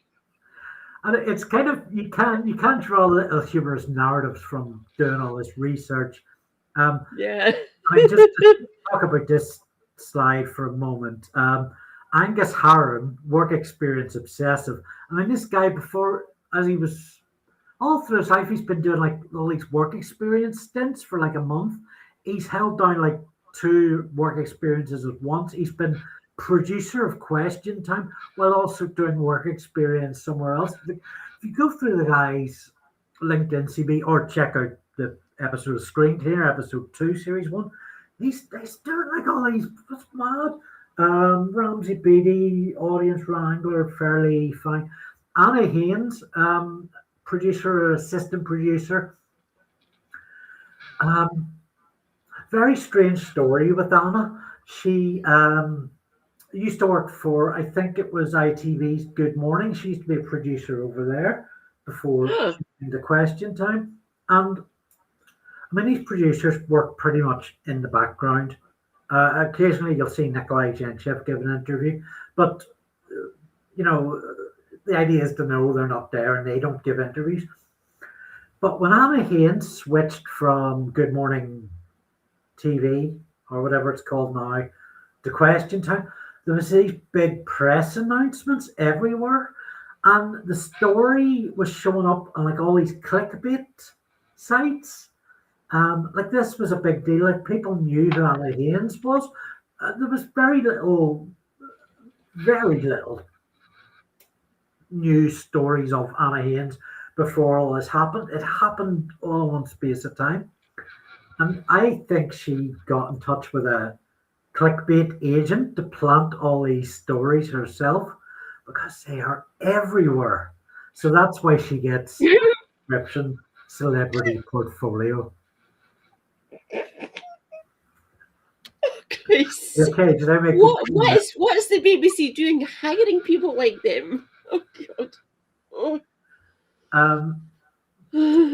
We're going to Daniel Maxwell here, but just very briefly, Bad Scots ventriloquist, because he had been putting across this agenda of what the Scottish people want, which isn't accurate at all.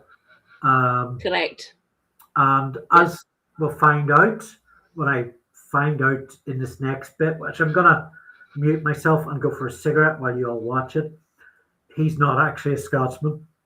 So, yeah, just got lucky with that. Yes, so I will I'll fire that up now and leave you to enjoy it.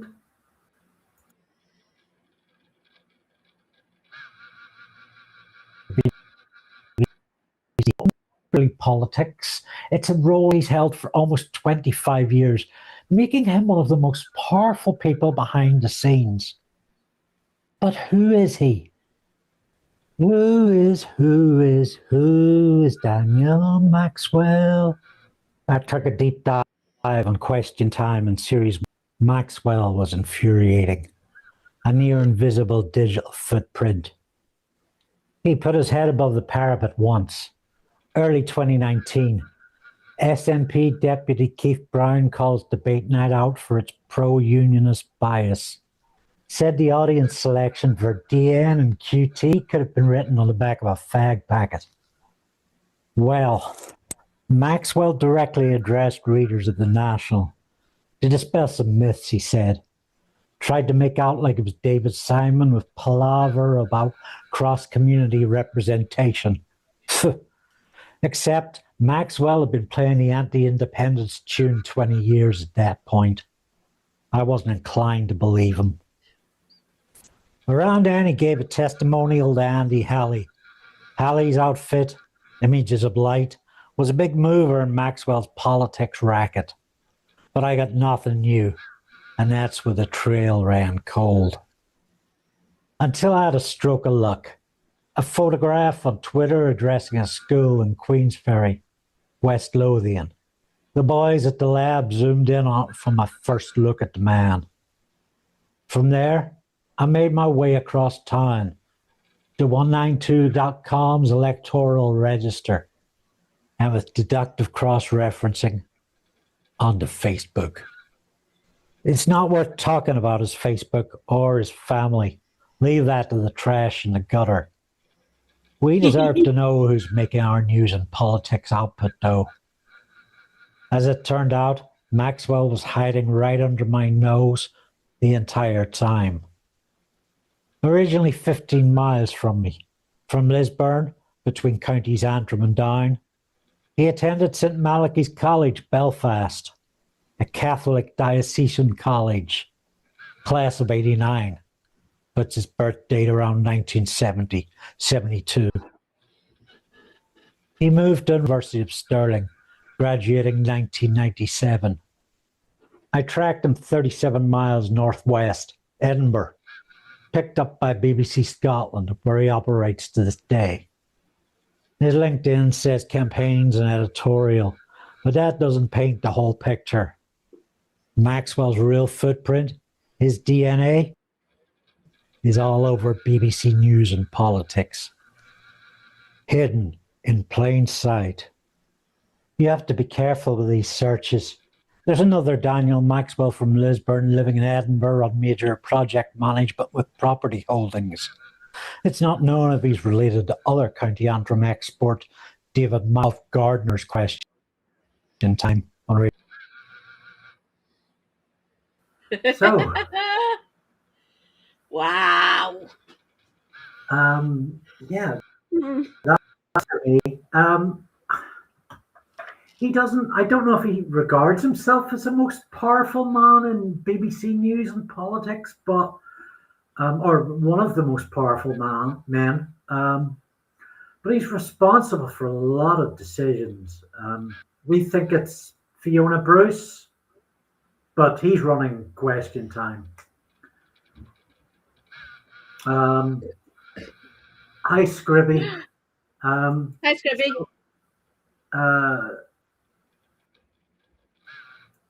Yeah, Yes, Daniel there. Maxwell is the executive producer of Question Time for the entire BBC Scotland output. So if there's a BBC Leaders debate, I mean, he commissioned the one for debate night. For politics, the Sunday show, any BBC Scotland production, and a lot of the Westminster ones as well. He is the executive producer on them. A solid anti-independence bias, presumably towing the Israel Mossad line as well. This is the guy that gives the orders. And nobody seemed, judging by his digital footprint and the sheer pain I had to get to him, nobody knows about him. Nobody's talking about him. But people know about him. I'm sure lots of journalists have know the name, but there's zero reporting. They would have to. Especially if they get brought on to Question Time or debate night or anything, or like a Politics Live or the Sunday show or the award-winning Kerbalism. So they would have to know who this individual is. Yeah. Especially for debate night and Question Time, they would have to know him. You're absolutely right. Because he'd be the one deciding what politicians and what sort of like experts, scientists, engineer, cultural icons, things of that, people like that, or just generally specialists in their area. So, I mean, this person is known by other people. In the old model, I mean, he wouldn't have been about, he's based in Edinburgh, so he's very rarely going to be on the set in London. But he might, he'd be on the telephone, he'd be on Zoom calls.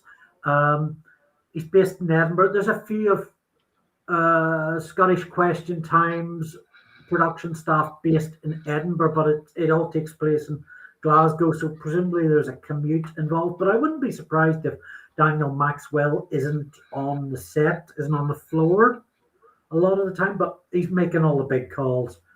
Responsibility ends with him. We might have time to show a clip. This BBC iPlayer has up a thing called behind the scenes on Question Time. They do, yes. And it shows a few clips of the writer's room, the producer's room. Yeah. So one of the things that really baffles me is the effort put into asking the questions.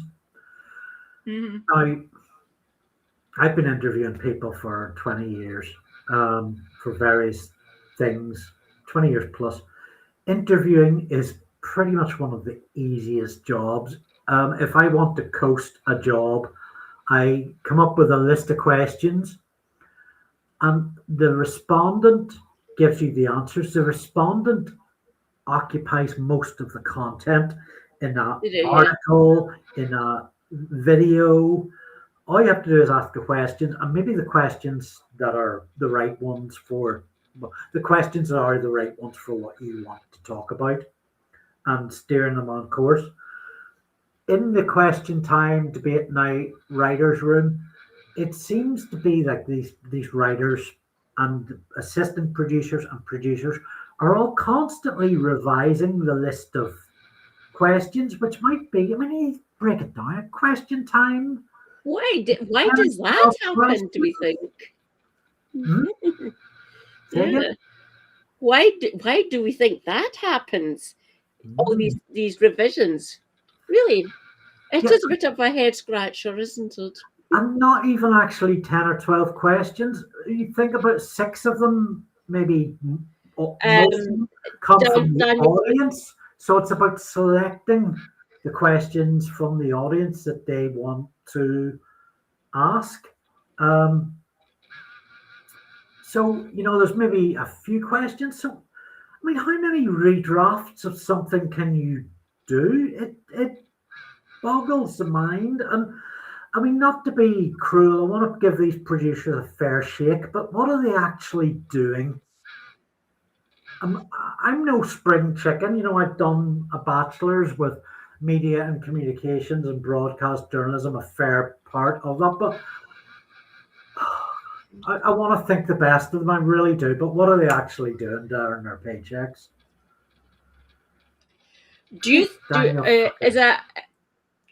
Is that a safe assumption that he might be pursuing it himself, or but with an overview with his main goals or what things he has to do?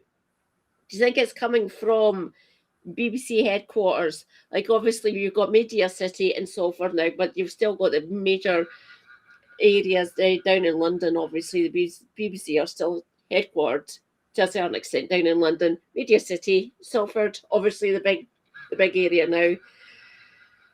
Do you think he's getting orders or advice, or is he pursuing this on his own accord with his own power up here in Scotland? There's always going to be the structure of the BBC is overarching and massive. It's a fucking eldritch abomination, essentially, the BBC, because it's so fucking big. There's always going to be a level of interpretation by and each level of management strata, as it goes down, there's going to be a level of interpretation where liberties are going to be taken. So Maxwell is certainly a big part of that, and he's going to take his direction from up top, from people who have never been on the studio floor, who have never worked a mixing desk, who have never wrangled an audience. Maxwell has some experience of that, but he's obviously going to be taking a lot of liberties based on what he thinks, on what he thinks the management above him thinks, what he thinks the other producers and Fiona Bruce think, and what he thinks that the audience at large wants to hear. So, I mean, that sort of compromise is going to be on his mind, but it's, at that level of power, your perspective counts for a huge weight. May I assume there's an equivalent for what presence the BBC have over in Northern Ireland? I assume that they'd be. Sorry, that just made me think about another There'll be some sort of Right there. presence, I assume. But yes, actually, you're right. There must be, and I will look into that. Goodness, why are our cameras so small tonight? I think Restream's acting a bit oddly. Let's see if I can do some screen share again. Yeah, there must be an equivalent for Northern Ireland and presumably for Wales. That's something that I'll need to look into in a bit more detail. I laughed because Stephen Nolan, so last episode, Stephen Nolan presents BBC Radio Northern Ireland 5 times a week. He has a weekly TV show, which is kind of like Jeremy Kyle meets Question Time. He was the Beeb's 5th highest paid presenter, now the 7th. He makes between 5 and 9 grand a year. Stephen Nolan has recently started a 5-part reality show / documentary called Peelers, the real life PSNI Police Service of Northern Ireland, where he'll go out on ride-alongs with the police and investigate what's like being a copper in Northern Ireland, in Belfast largely. But rather than it being commissioned by the BBC, it was pitched by Stephen Nolan's own production company and cleared outside of the usual commissioning route. So that's not on, because as Stephen Nolan is already under salary to the BBC, it should come from an outside production company who should pitch the BBC. So he's actually claiming above his BBC salary for his production company to make this show that he is drawing a BBC salary from. So it's something that should be a bit of a scandal. But Stephen Nolan is a slippery cat. Yeah, so let's see.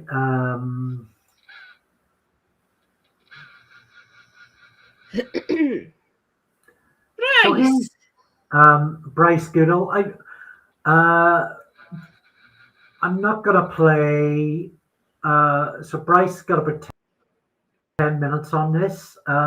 It's worth playing a few. If you're in chat tonight, say hello. Let a bit of this roll. Bryce has an interesting story as regards debate night, which, if you've just joined us, is Scottish question time with knives. We're a lot tamer. How long ago? Sorry, go ahead, Katie. We're a lot tamer. We're not. Don't get me. It happens more on the question time panel. They talk over each other and stuff. On just the regular question time that happens each Thursday, it's a lot tamer. Don't get me wrong. This pushback, yeah. I think you're a lot more feral, but that is. I think that's probably a compliment. So question time in London seems to be all about niceties and let's agree to disagree and respect all views and shut up. Let's be nice now. Scottish question time is a lot more direct. It is there's even amongst the unionists who are quite belligerent and deceptive, there's a lot more intention to answer questions and to take in what's being said. And the knife edge of it makes it a lot more entertaining to watch. Like you get a little adrenaline kick, like, you know, John Swinney might sort of go over and clock on a Sarwar at any given moment. It's fun. I don't get me wrong. He probably deserves to be bitch slapped, but please, no violence, anyone. Just vote us out. It's easier if you can answer that question, Andrew. That might be quite fun. This was what sort of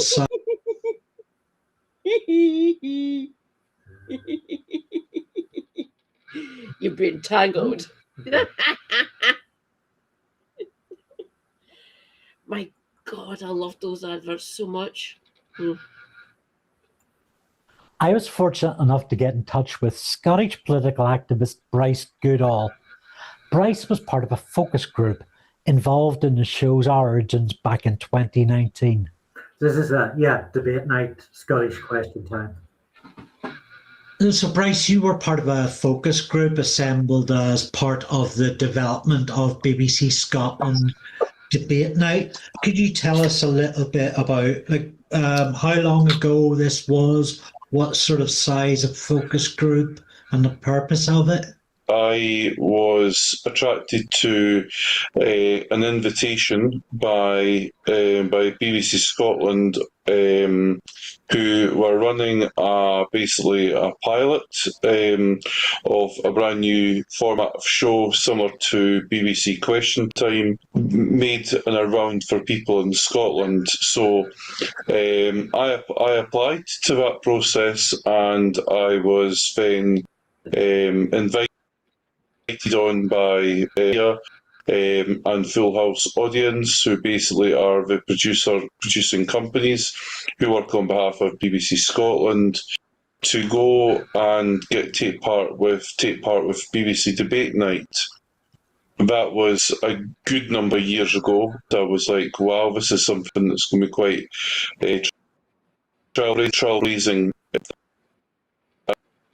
for Scottish, because we never really got a see in quite a lot with the status quo format of BBC Question Time. I was told I had to go to Edinburgh, Napier University's Craig Lockhart campus, based in the central part of Edinburgh, and it was going to be an all night long event. So basically, I arrived around about, I think it was 4 or 5 o'clock in the evening time, and basically the format was that there would be a group of people, there would be a group of presenters, which we did not know who these people were until basically a few days before it happened, and there was going to be a panel,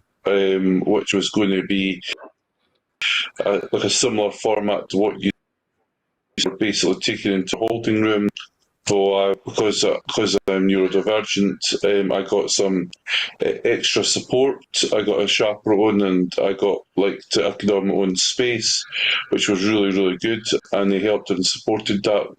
I went into the main room, the main lecture theatre, and we were then brought in, and the first presenter came in, and then we did, I think it was about half an hour format of questions and answers. And basically what we were trying to aim towards is how can we deal with more hostile style questions, more and much more tame ones, and see how the presenter really changes tack and how do we handle that, and also handle speaking to the panel. Then once that had finished, we were then it was then the show was then reset. So basically we had the introduction music again, and then came in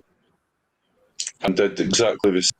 After all that, I think it was half an hour actually. I think it might have been an hour, but I would say definitely it was between half an hour to 45. It's just I have a hard job at editing it down a bit. I also, I had to bear in mind I sort of cut his natural rhythm too much.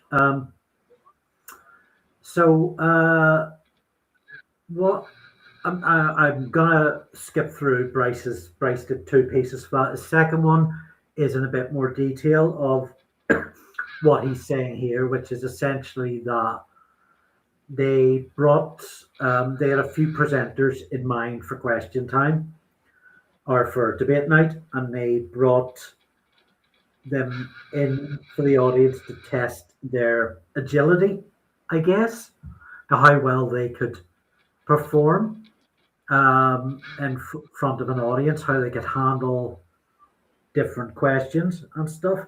Thanks, Scribby. Money is good. Patreon.com/Andy Luke.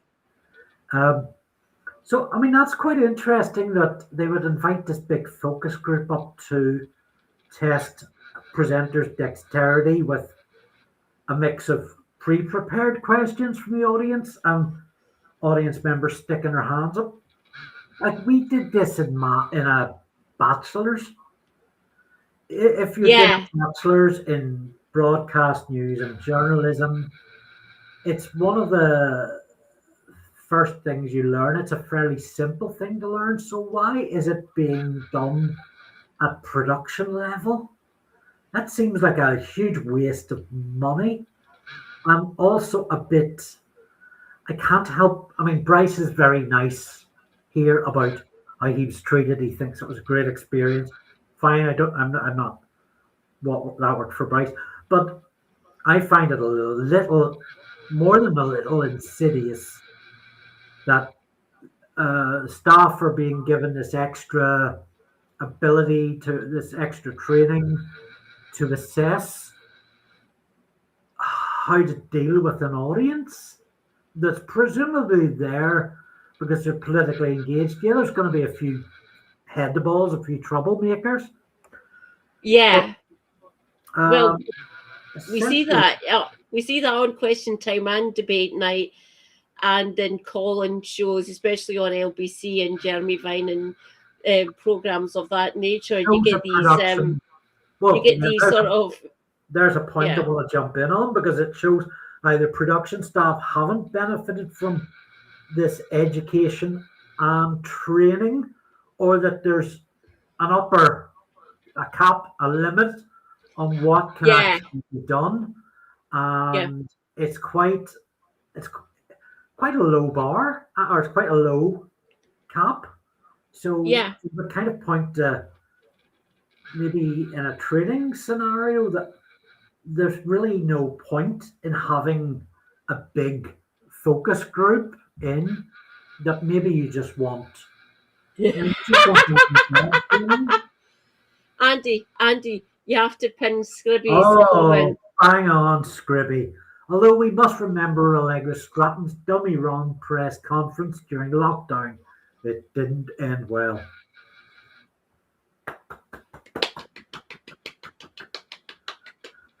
Praise be the resident philosopher. So true, Scribby. Great. That just endless delight, endless laughter. My face hurt so fucking much. Yeah, be sure your sins will find you out. If you don't want things like that to be publicly aired, maybe don't say it, Allegra. Just saying. I thought these people were brilliant media savvy individuals and the greatest journalists in the UK. No, they're all fucking idiots at times.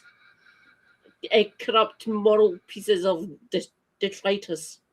Actually, we might come back to Bryce in a bit. I'm going to play this next clip.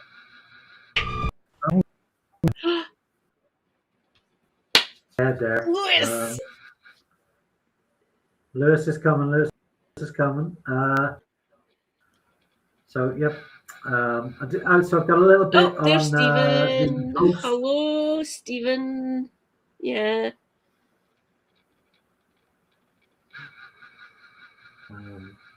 Did he work for STV? I didn't. Oh, yeah, I remember now. Christ's sake. I guess we'll just play it from here because I have a nice little sort of free, entertaining overview of debate night.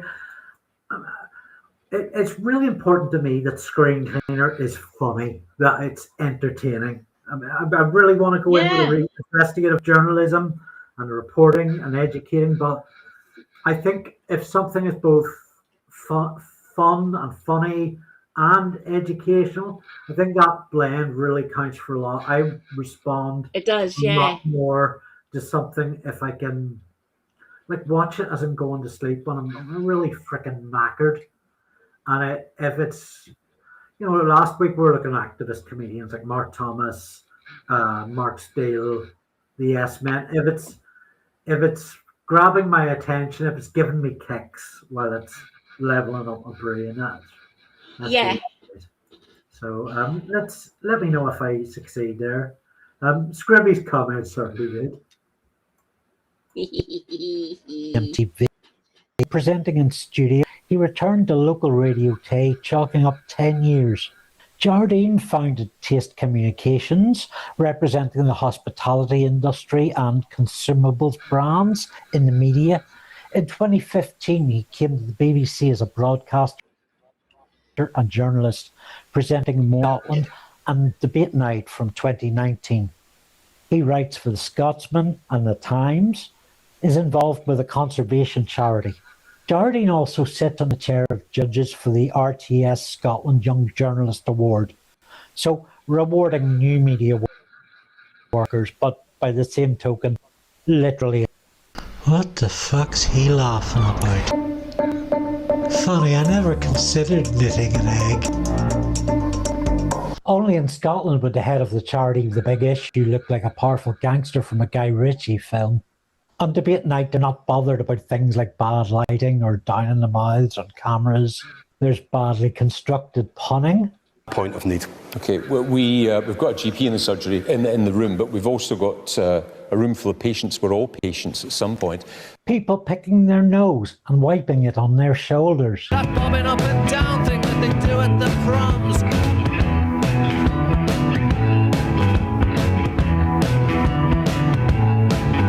Blinking like no one's watching. What's he doing with his eyes? He's got a nervous blink. That's a mega blink. It's not just a blink. Don't blink. Don't even blink. Blink and you're dead. Don't turn your back.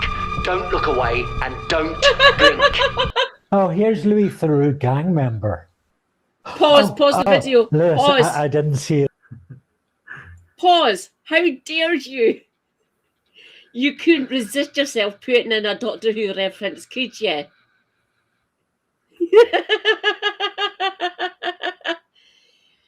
And that's one of my favourite Doctor Who episodes, by the way. Holy fuck, the Weeping Angels terrified the living crap out of me.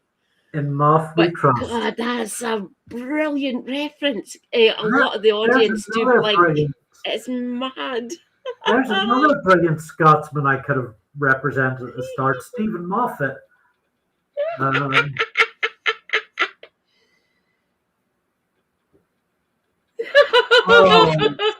Omaha.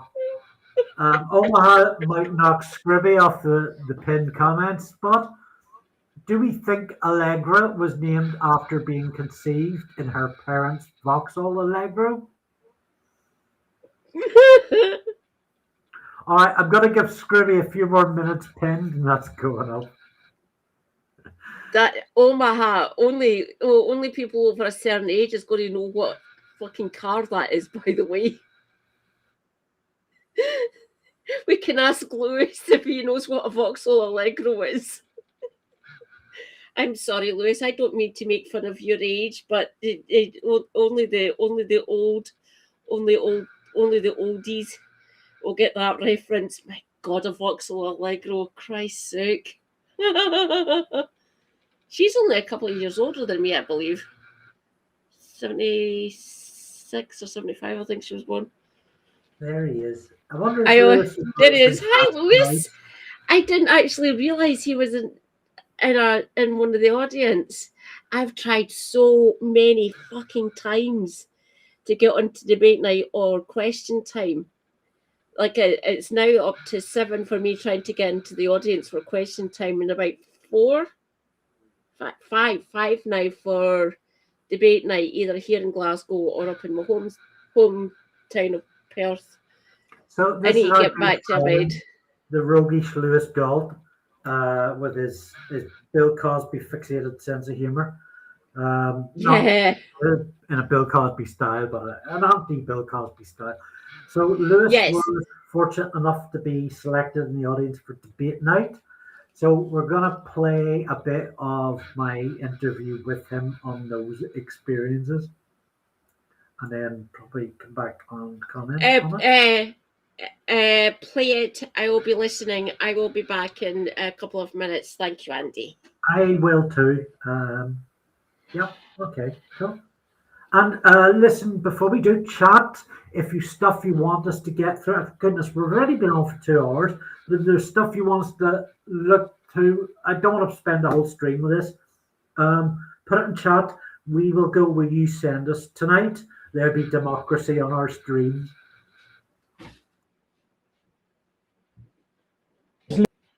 Louis Theroux gang member. Oh, Lewis, I didn't see you there. So I'm joined by Lewis Galt, SNP member and activist and future candidate. Lewis, you appeared on Debate Night there. Can you talk us through the process of getting onto the show? So you applied online. They either reached out if they wanted you. I think they probably do some background research, so they did know who I was. But I don't know how well that came across, but then you get a phone call and they ask a bit about you, what you do, are you part of any political party, what's your active involvement in the political party, just things like that. So you've arrived at Ayr Town Hall, and how did they change that? So they had 2 vans outside, and that was the live recording equipment. They couldn't bring the live recording equipment in. As soon as entrance to the town hall, you went up a flight of stairs, and then you went through a security check. It felt as if you were going through an airport, to be quite honest. One of the rooms had a waiting area, and they made you wait for about an hour so everyone could arrive, where there was teas, coffees. And when you went through to the live recording set they'd set up, they had about 4 or 5 cameras, one above the debate night set. So there was a screen that had all the logos on it, and above that was a camera. The left side of the audience, one in the middle, and one on the right side of the audience. So when you were getting asked questions, it came from the camera above the screen, or the banner that they'd put up. So when I attended these sort of things, there's usually a discount Butlins warm-up act, and typically a floor manager that comes out and makes sure that you all know how to clap like good walruses. So what tone did these production staff set? That it wasn't to be too serious, and that we were shouting at the politicians if we wanted to. I thought about shouting at them, but there was a politician, her husband was known for doing a cash for access scheme in the local council. So her presence, I think, made people feel uneasy. I would call them the demolition dows, because that's what the cash for access scheme was based around.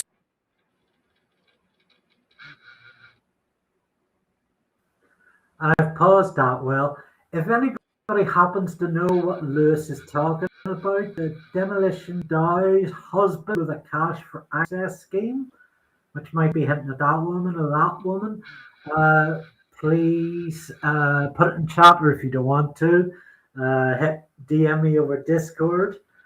Katie, if you're listening when you come back, I'd be grateful for any answers on that.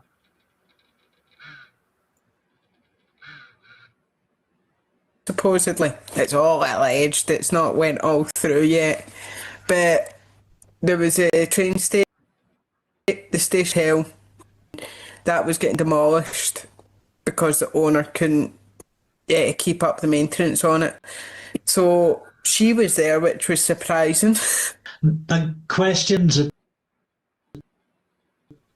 submitted ahead of time, and you got you talking about independent Scotland. And were you surprised that, I mean, was that what you put on your intent to ask, or that just... No, my question wasn't selected. I just put my hand up and I let rip. Young man just down on the front row here as well. On you go. If you want to improve services, you have to... The unionist parties have to stop the obstruction. An independent referendum won't happen. For Scotland to have more funding in its National Health Service, it has to have the full levers of independence to give it the financial boom, to give the NHS. We can't just have more money from Westminster. It's not life living off handouts. We don't want it for kids. We don't want it for anyone else. We should be an independent sovereign state with the financial levers to give our NHS the funding it needs. Carol Mockin. So to answer the original question, I think it is a knee-jerk reaction. I've been in the Scottish Parliament now for 5 years. I mean, looking back at the programme that got aired, were you, and the programme has typically been aired, were you surprised that part was included, or was it just how your audio, that they couldn't edit it out? Because the runtime is an hour and you've only got an hour on set, they can't really edit things out. So I could have said all manner of things and made all manner of people uncomfortable. I think they're glad that I didn't. I could have said a lot of other things that would have made them very uncomfortable. You told me before that the debate night recording is quite a fast turnaround. They've got like 2 hours to edit it before it goes on air. So the live screening it's said to be live, but it's not actually live. So you have an hour to record it, and then they have another hour to edit it, and then it goes out at 9 p.m. Well, they did. It was a full professional setup, but it just seemed a lot of it was scripted. So so you weren't really getting what people actually thought, just the questions they wanted people to hear. So how does one handle an incendiary device like Lewis, even with all the extra security features? Here's Bryce again on how the producers used his focus group to beef up Stephen Jardine's response times. The facilitator would have briefed you on what you were going to observe. Could you talk us through that? And then at the other end of it, the process of response, of being part of that focus group, how you operated? We had a lot of really good that helped us, a really good sense of where Scottish democracy was going through and innovating to new media, where basically we were getting to be able to have a very Scottish blend of debate, where it was basically topical around Scotland. How many people were in the focus group, and were they spread across different age, gender, location? Oh, absolutely. So basically, we had a cross section of society there, from different classes, from different political party affiliations, and also people in affiliations. So it was a mixture. It was I would say about it was about 30, maybe 40 people. It was a really well attended event. How did the researchers accept your responses to what the group had said? Basically, they mainly were looking at what types of questions we were putting to the prospective presenter, and to decide whether or not that was actually really good to put to them, and why that there was a really good collection of different styles of questions.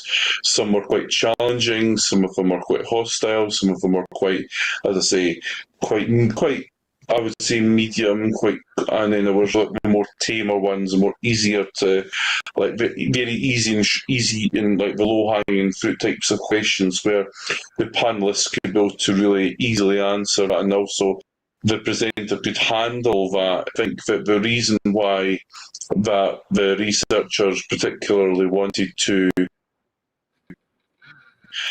bring me into this focus group, active during that time, and that was why I think they wanted me.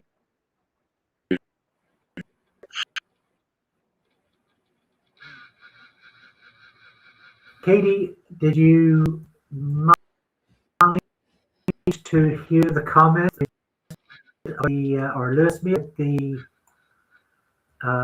debate night person with a husband who has have you any you'd like to share? Cash for access? It was they were debating that I've got a funny feeling this was based in Ayr because there was a councillor. I thought that I didn't even need to. Yeah, from what Lewis was saying and who was on the panel. Hang on, who have we got? Oh wow! there was, like what the station hotels were essentially. You had a lovely, nice hotel next to the train station for a place, for a town, for a city. So a lot of these places were built in like the mid 1800s and like 1850s, 40s, 1860s to 1870s. They were all built right next to the railway station. That's why they were called station hotels. And the one in Ayr is dilapidated. It was fallen down. It was a structural hazard. To the more specifics of the actual dodginess happened within the council in Ayr, I don't know too much about it, but they were trying to get funding to actually restore it and bring it back to its former glory and everything, and make it safe so they could start using it again. But it has been, it's deemed unsafe. But the way some of the councillors who are working there was a bit sus, if you get my drift. And a lot of them had to resign. A lot of them had to resign. A lot of them have left since. I'm just taking a technical appreciation of the layout. So they've got the debate night air things. That's obviously a lighting thing, a lighting projection. They've got a that's a lighting projection. Tiny table that fits 2 coffee cups every other seat. They've got a Screencleaner DVD on the ground. There we go. There's another one above the speaker, which runs behind along with lighting. Big debate night octangle thing, which I think is possibly a rollout board. Having looked at the interior of our Ayr Town Hall's main room, it is quite a big room. It goes quite back. Yes. I think this might have been a roll around that was brought with them, or possibly a green screen. No. Andy. Yeah. I've had family members who have been to debate night. That's like a rollout screen. Right. Yeah, that makes more sense. It's a rollout screen. My stepdad has been to one in Ayr, not Ayr, one in Perth, and one up in Dundee since debate night started. So he's been there. Yeah, it's a rollout, and he looks at how they actually set like question time. We've got the big panel, and they've all got nice looking chairs and shit. It's very interesting in terms of design as well, and that roll around and it is, yeah. The iconography. So they've got the white debate night logo plastered, very minimal, but also the triangles. There's a solid use of pattern. which occurred to me. I've used quite a lot of debate night footage in this episode. Yeah. It occurred to me that this will be primed for pattern recognition by AI. So I'm really sort of risking the fair use versus AI bots kind of thing. So yeah, I'm going past the rest of Lewis. Talking. Actually, do you want to be on 2.5 hours? Do you want to pivot into more national news or Scottish by-election news? Let's do national. I'll tell you what. As a little we could do a little segue. A segue prepared that you might actually enjoy while you have a wee think. Yes. About what you. So let's see.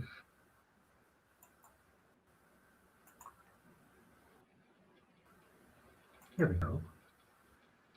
Just time for the news in brief. Lone Foreign Office civil servant no one's heard of is fired, followed with 17 members of the Fabian Society and all of British democracy.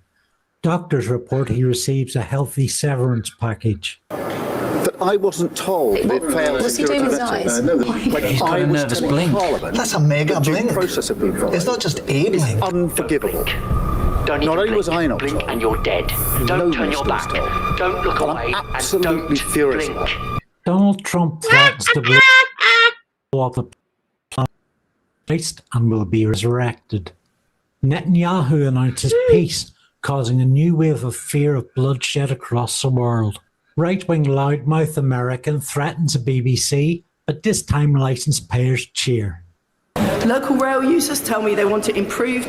Businesses stress its importance for attracting a workforce. Starmer uses Commons privilege to openly mock woman suffering laryngitis. And I know she'll make her voice heard. Ulster University Vice-Chancellor Paul Bartholomew acts as 450 jobs over a Teams call while muting everybody else. I suppose we'll just have to rely on silent gestures, Vice-Chancellor? SNP leader John Swinney unveils a new progressive manifesto to tackle poverty. Its aims include home heating, results in a surge of snowflakes, and concerns grow among Reform UK for party funding as dictator Viktor Orban steps down from office. Are you glad? Oh, no. Oh. So not let's see if Restream writes itself and you get big screen Katie and Andy as nothing's been shared.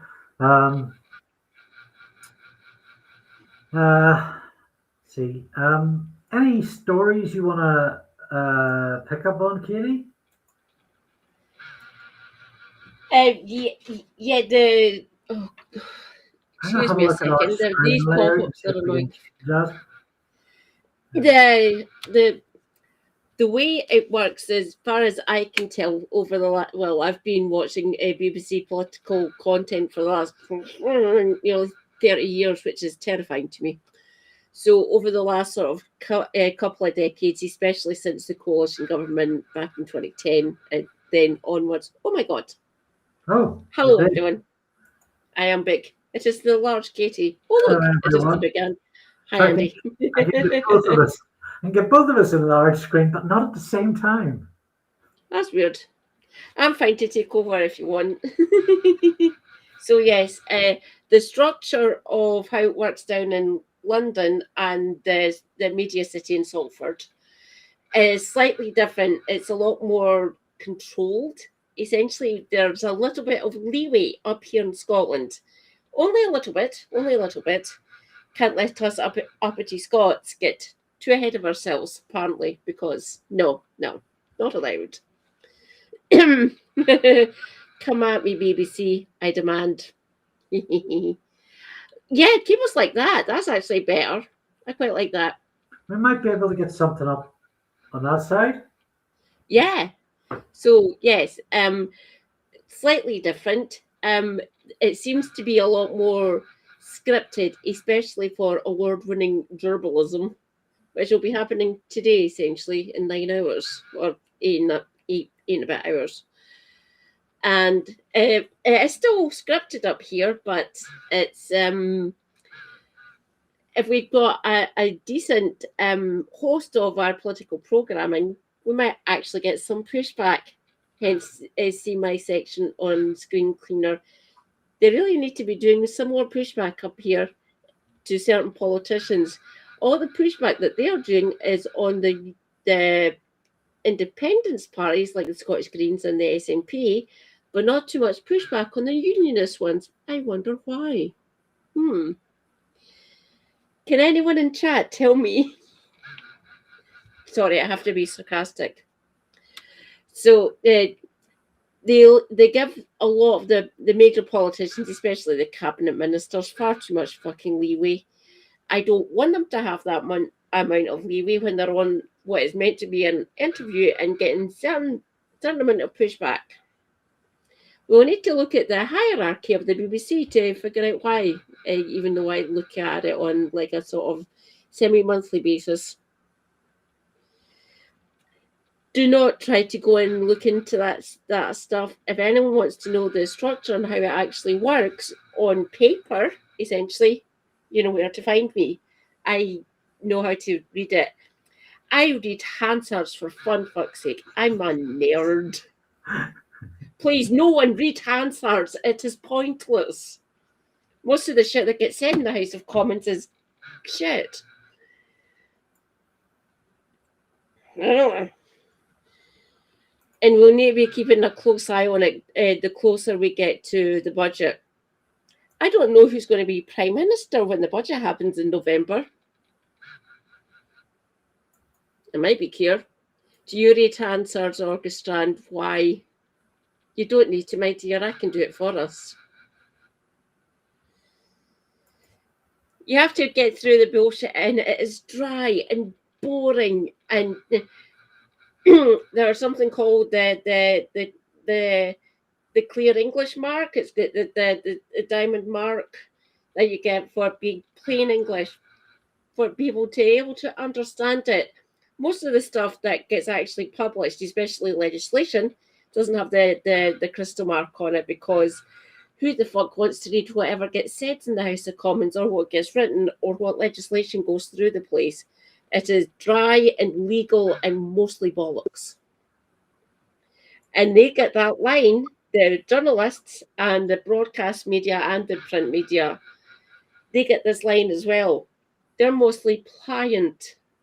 They're client journalists, essentially. They're not actual journalists. They're meant to be the pushback against the ruling. They're not.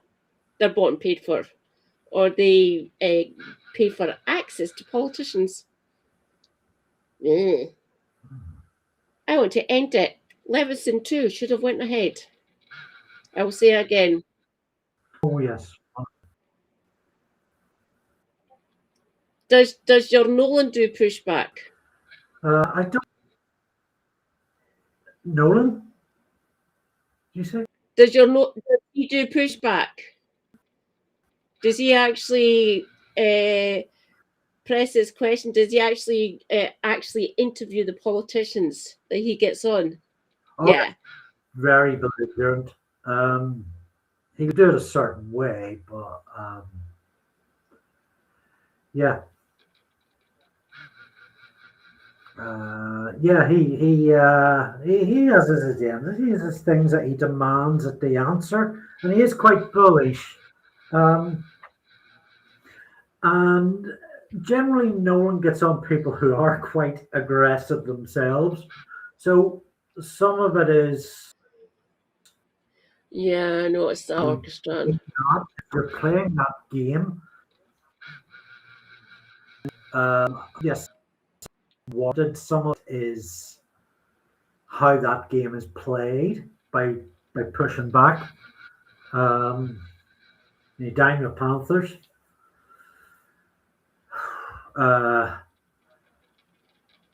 I mean, if you're going to get aggressive people and you do kind of want to ignore your base instincts and kind of soften them and pacify them and get them to see reason. But I mean, there comes a time when everybody snaps. Yeah. Everybody's got a temper, especially we've all got a breaking point. I mean, I try to keep as calm as I can. Don't get me wrong. I still rant. I do. Whoa, we've both disappeared. Oh no! What is going on? Ah! Oh, we're on the left. Yes, we're on the left. So I think this is really pissing me off. So what I think, why am I big and you're tiny? Don't worry. That's probably the closest we've got so far. This shows black. This is really pissing me. I might go out and come back and see if it'll kind of reboot. Because the default settings on Restream were just fine. Andy, pin Scribby. Let's see. I can't even see the comments now. Where's the comments? Oh, there we go. Chat. Oh, boom.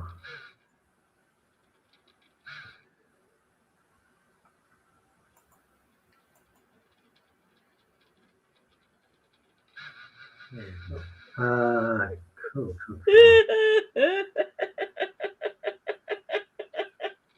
We knew you got so Scribby, I love you so much.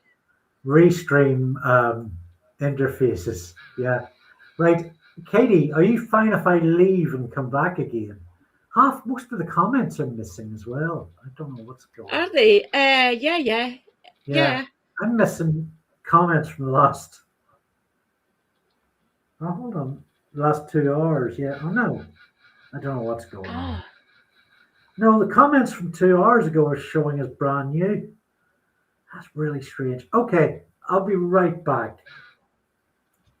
No problem. I'll be here.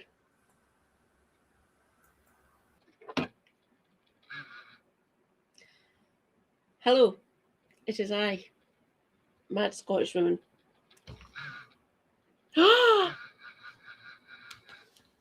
That's almost a year. Wait. I think you will find, Sozzled, it is over a year. 17 months. What the fuck, man? Rejoice, comrades. Subscribe for 17 months. Based. Hi, Sozzled. How goes it?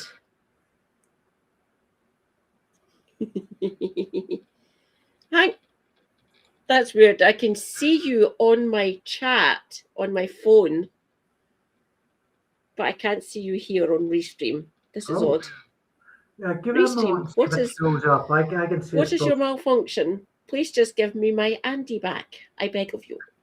Please, I need my Andy. I will return. Nah?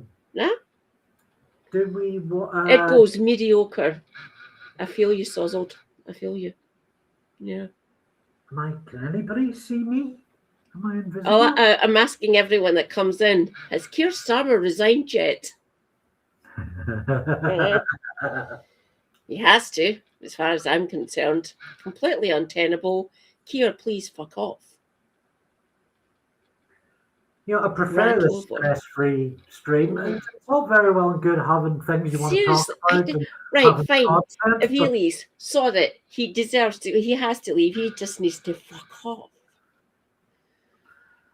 I don't want anyone in this fucking cabinet being prime minister. They're all careerist bastards. Send for Zach. Wasn't that how the line in World War II went? Send for Churchill. Churchill. I guess, yeah. Turned out, but like, why can't we just send for Zach under the same? I mean, if it's that easy. Who's the lesser of many evils? Angela, maybe. Yeah. Rainer's lesser. What about There's a wee ghosty to the right. Not sure anyone else can see him. Fuck you, Sazzles. Reza, rejoice comrades, Reza Lindsay. Hi, Reza. Welcome, Reza, and welcome Yeah, to I suppose she'd be the least anybody else worst. haven't said hello to. Next least worst. Ed? I thought Clive I Lewis- know it's been stuttering all night.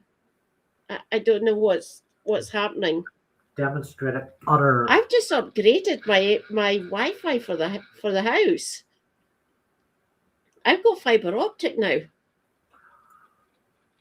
Oh, John Lewis. I want to have the most glorious looking television, the most glorious production on my telly to watch Scotland get completely destroyed in the World Cup. Davina's having tech Great to problems. see you, Reza, by the way. How goes it, my comrade? Or Davina. I've Davina, missed you. Unless anybody else is having processing. None of them want to be PM. That's why he's still there. They have worse material. They're holding him hostage. Wow. Davina is having. That's just delightful to hear. Problems. Can you hear me, or are we just talking over each other more than often? What the? Ah! Praise be Sozzled. I can see you there, but I can't hear you or see you here. Hi, Andy. It would help if my microphone was on when I was trying we've been getting plagued by it all night, Davina. That's right. I Okay. do apologise about that. Right. I don't know what's Update, happening. I gave Sozzle the fingers for calling me a wee ghosty. I welcome Sozzle. I welcome Reza. If anyone needs proof that leftist tech exists, wasn't Clive Lewis at department store thinking You're looking John at Lewis? Somebody needs to come back and talk to us about Clive Lewis. Davinia said one or both of you are video stuttering. I think that might be right. Davinia because Maybe you're if I leave, I'll come leftist and leftists can't work Yes, technology properly, or Yes, I that we want are to leave. leftists and don't work technology properly. Katie has left. Presume God knows why, because I was talking over her. This is fucked up. What's up, Katie? This is Well, weird. I saw you on the phone. The restream was happening on my chat, on my phone, and on my tab for my Twitch dashboard and my YouTube chat dashboard. They're up here on the taskbar at the top. I could see you, and I can kind of lip read. So I left. And refreshed and I've came back in, and now we're back to what we used to be. It's just, what the fuck? Any proof that leftist tech? No. There we go. Oh, we ghosties to the left. Yeah. Let's just give up. I'm not that pale. I'm not that let's- pale. Kitty, fuck this. Let's just go and work at McDonald's. We're not cut out for this. Leave this to real experts like my left eye. I need to get Lefty onto my channel. Constantly tech challenged. Never seen him. It's actually, no, I've been in there, and it's nice to see a few of you in my left eye streams as well. We've got a great community here on YouTube left. It's so, I mean, it's all the familiar names, but it's also enormous. Oh, Holy Scribby. fuck, Scribby. Jesus, that's so good. That's brilliant. Boom. I might even Wow. steal that. I think a few people are thinking I'll even steal that and pass it off as my own. That's but No. I'm the one that steals shit from my chat. I keep on saying that. So Scribby is based. Davinia, obviously. Scribby, you appear to have dropped your mic.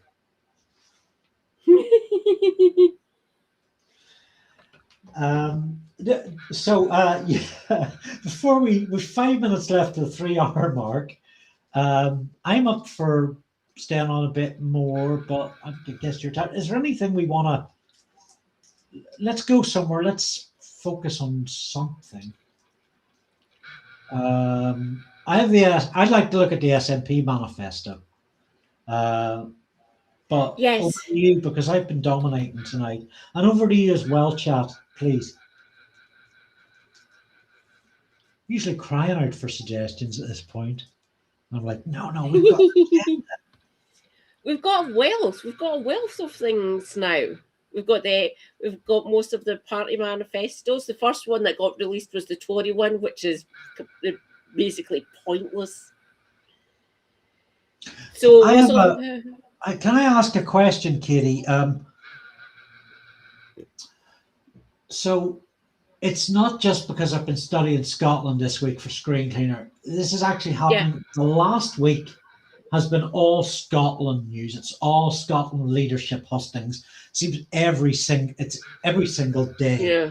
Is that because they've all stepped down prior to the elections, or what's at play that Scotland has hogged so much news last week? Right. I'll start with the ones who are leaving, essentially, who are leaving Holyrood. These most of them, like you saw them all standing outside Holyrood, and they were like 2/3 of the vast majority of the ones who are leaving. Most of them have been in for basically most of the parliament. Like most of them came in the ones that are leaving came in 2007, so best part of 20 years at this point. They've been there for a while, and they've contributed and stuff, and most of them are knackered and they just want to leave and go back to what they done before they were politicians. The ones in the later intake ones from 2016 and 2021, they're leaving because they've been disillusioned because politics is bollocks. Especially with the way we're constrained or hamstrung, essentially, up here in Holyrood. A lot of them are just saying, no, can't be arsed, too toxic or too mind-numbingly boring and things of that nature. The ones who came in just 5 years ago, they've been completely disillusioned, or they went into politics to actually strengthen the union and things like that, and they're all leaving because why are we even fucking attempting this?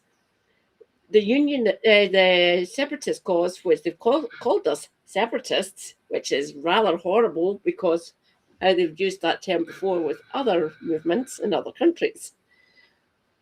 They're going away, and because no, why are we doing this? We're getting shouted out in the streets, not violence towards them or anything, just saying, why did you want to promote this policy, blah blah blah, and things, or not vote for this one that the SNP wanted to do? So most of them got disillusioned rather quickly over the space of 2 years. A lot of journalists are leaving their profession, the fourth estate. They're going away and just basically saying, no, not doing it anymore. I don't like getting shouted at being a unionist prick, and I didn't blame them. So there's been lots of cultural shift here in Scotland. We're more collaborative. We're more you know what about the clan system, don't you? I would assume. Yeah, it would seem to me that this is an enormous risk to the SNP, or the mathematics dictate. It doesn't feel like that, but if a sizable proportion of MPs are not coming back, what percentage of them? Right, for the there's a few other Liberal Democrats maybe as well. For the SNP, there's it's only a few. It's 10 or something, 12, I think, if I've got that counted correctly. The vast majority of the ones who are leaving are Tories and Lib Dems. There's 18 Tories leaving, and there's eight. There's 8 Lib Dems that are leaving as well. They're going because they The boundary changes, yes, that's another thing. Because of the boundary changes, more than that, check out the Boundary Commission. They've cynically drawn most of the constituencies here in Glasgow to make it in favour of Labour, as far as I can tell, because I mapped the elections over the year. Ever since Holyrood has started, I've mapped how the constituency have been changed and what the vote's like, the turnout, things of that nature. And the latest boundary change is deeply cynical, at least in my opinion. Us here in the north of Glasgow, especially Springburn and Blornock, getting put in the same constituency as Easterhouse, which is 5.5 miles away from me to the east. They vote more Labour. We vote more SNP and Green here in Springburn. So them redrawing the boundaries to get a unionist party to actually try and win here, which isn't going to fucking work. Ever since Holyrood started, we have always voted SNP. Sorry, Easterhouse, getting grouped in with a bunch of independents supporting basically alcoholics and disabled people who hate Westminster with a burning passion. Yeah, you're not going to get your Labour MSP. Sorry. I'm getting something odd going on with your camera, Katie. I can hear you just fine. I can see you, but your camera was... it wasn't even... It was strange. It wasn't lagging. You were just going really, really fast. Like you were like Michael Stipe in It's the End of the World as We Know It. I feel fine. I wish I could sing that fast. Scribby and Omaha doing some great comedy routines in chat. No matter what you say about Harold Shipman, the orchestra, yeah. Are you wee sozzled? Making excuses for standing at the stage. And Omaha, it was so good. You wouldn't go back to your old GP after you saw him. Is Omaha away? Oh no. Who's away? No, it's Sozzled. Sozzled doesn't stay long. Great to see you again in chat. Bye, Sozzled. Take care, friend. Sozzled's great, by the way. I love Sozzled. They're all great. You've got a small but really supportive audience base. I wish I had that, and it's nice that they've. It's more than nice. I really appreciate how they've taken me in to that. So thank you all. Not just Katie. Well, you've went through the madcap vetting. You are approved. Don't you worry. I hope to be bringing Specsbean Farmer in to work with us on a future Screencleaner. Talia. And any other Welshies, please get in touch. Talia Button, welcome. I should probably be knackered at this point, although I've only been up for about 7 hours. How are you feeling? Yeah, feeling good. I've got.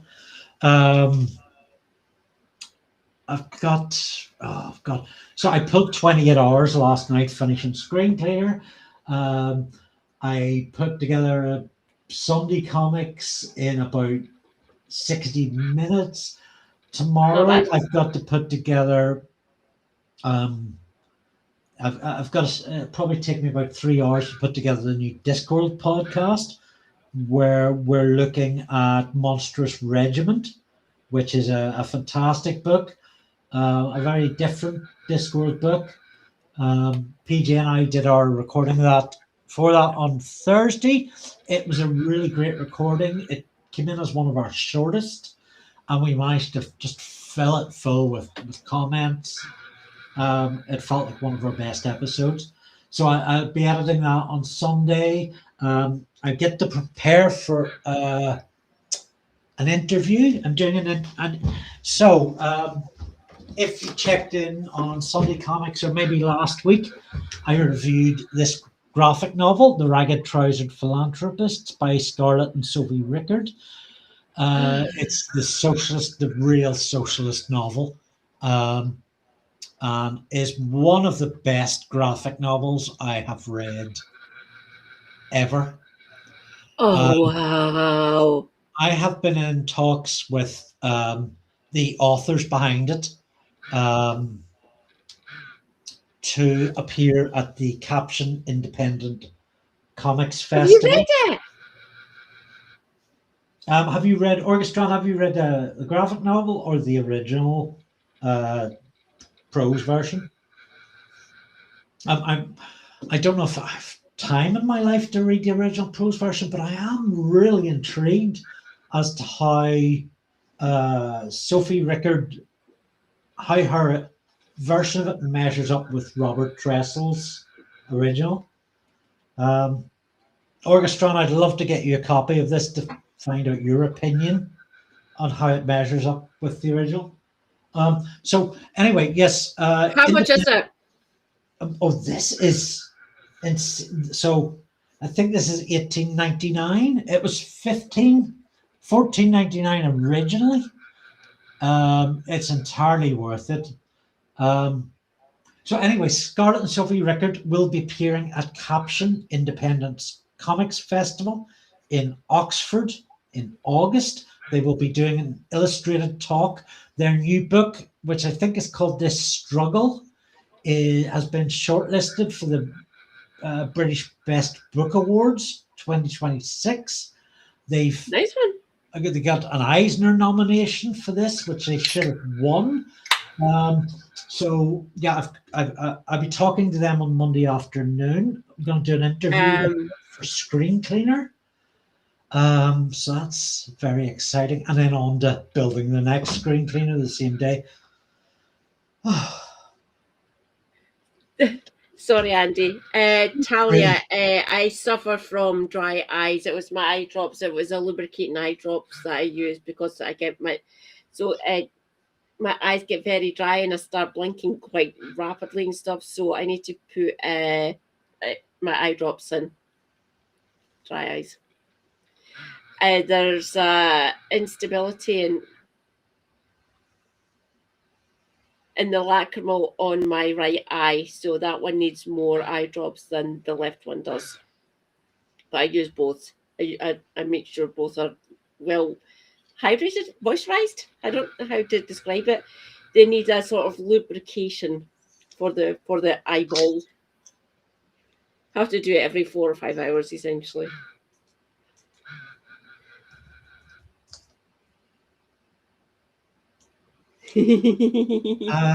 Storm Armor, have you been watching the news today? Has there been any more?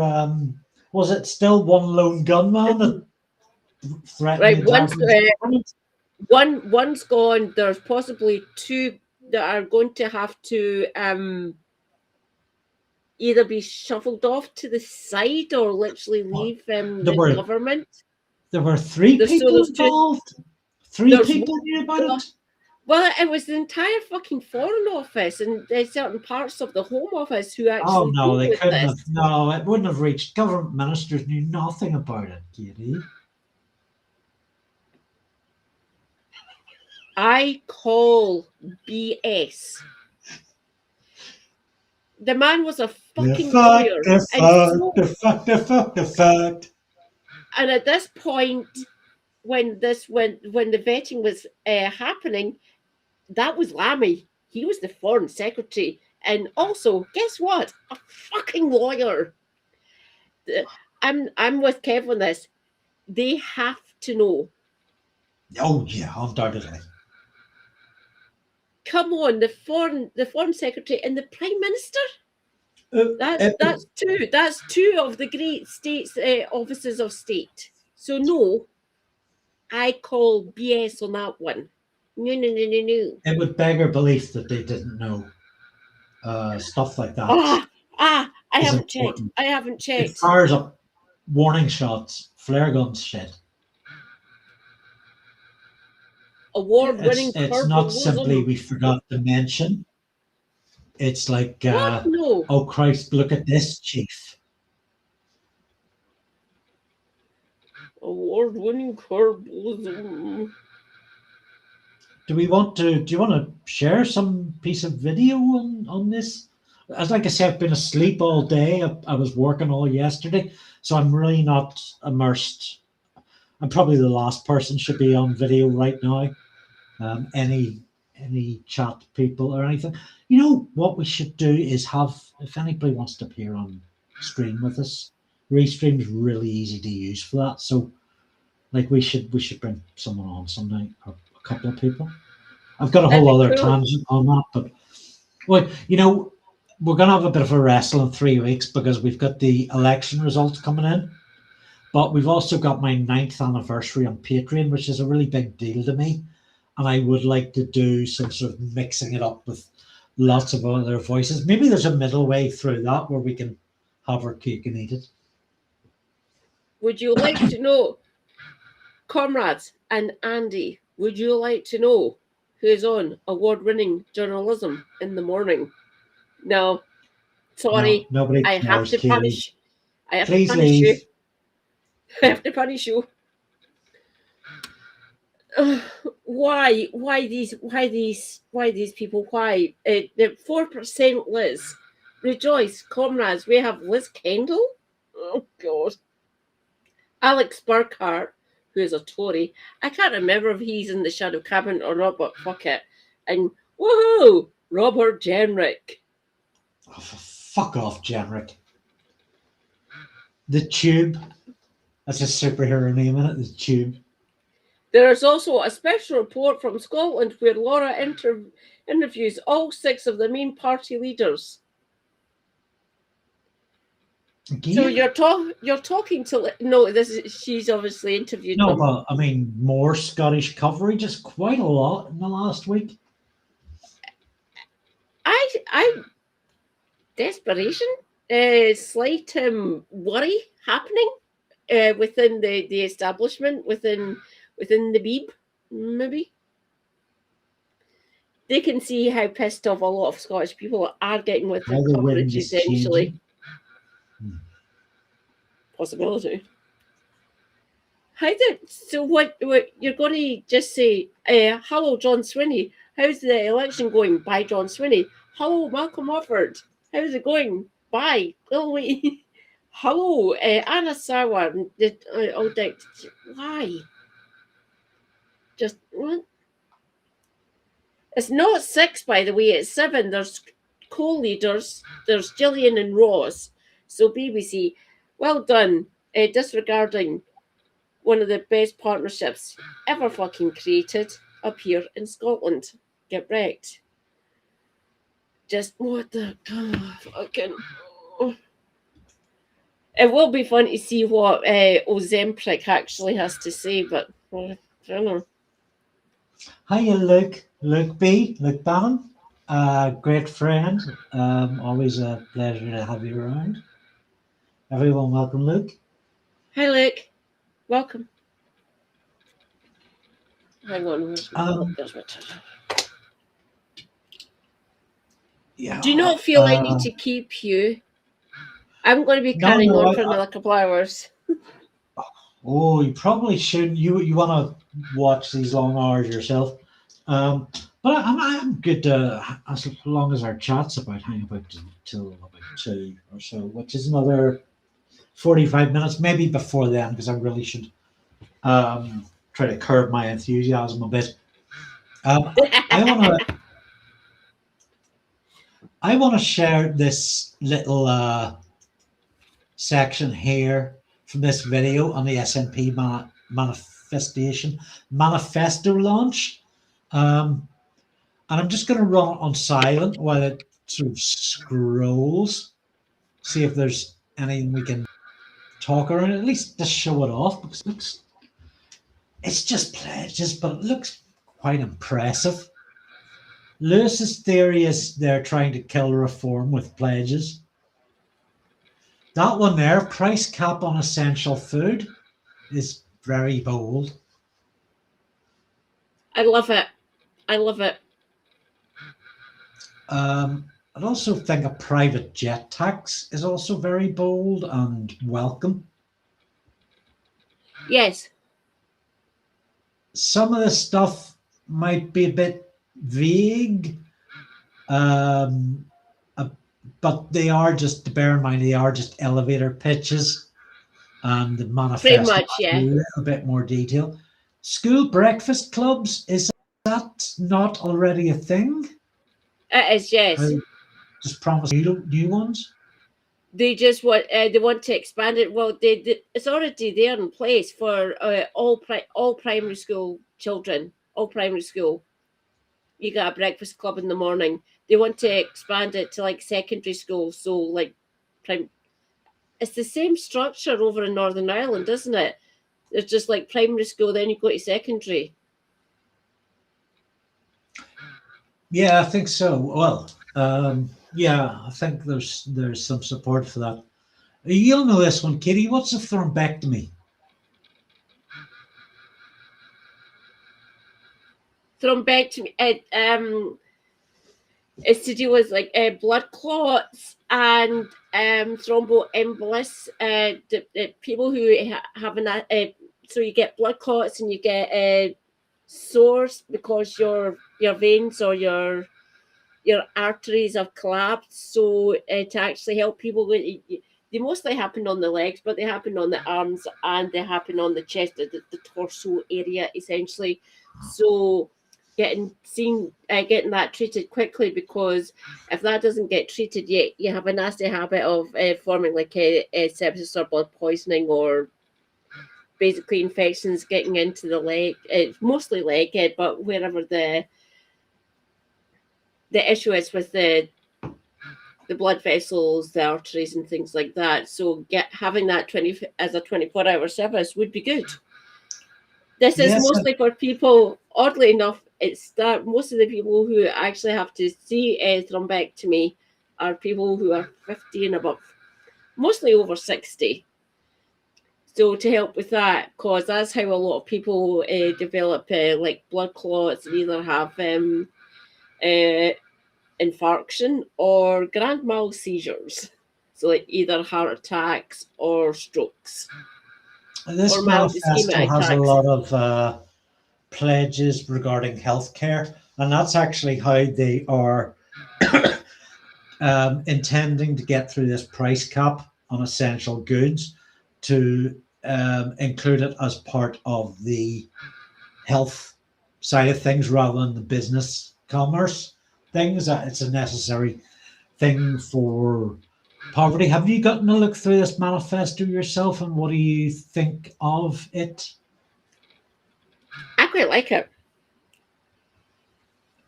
It looks quite good. Don't get me wrong, there's issues with the health service here, but as last time I checked, which was about a month ago, still the best performing NHS out of the 4 nations.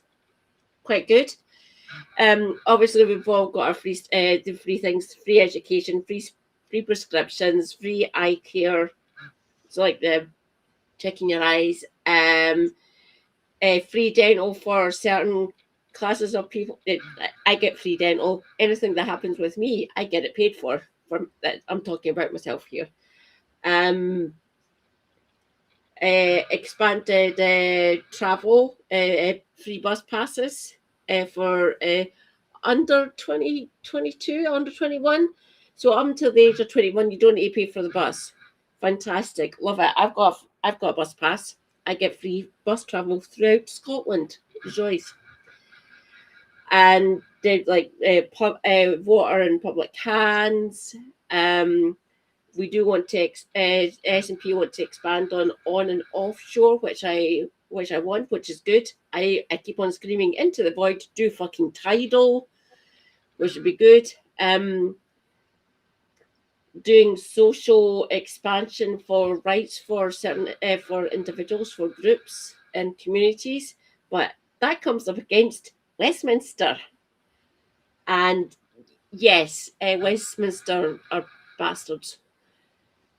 So for a lot of this, human rights defended, we want to expand our protection for communities, disabled, bisexual, LGBTQI+,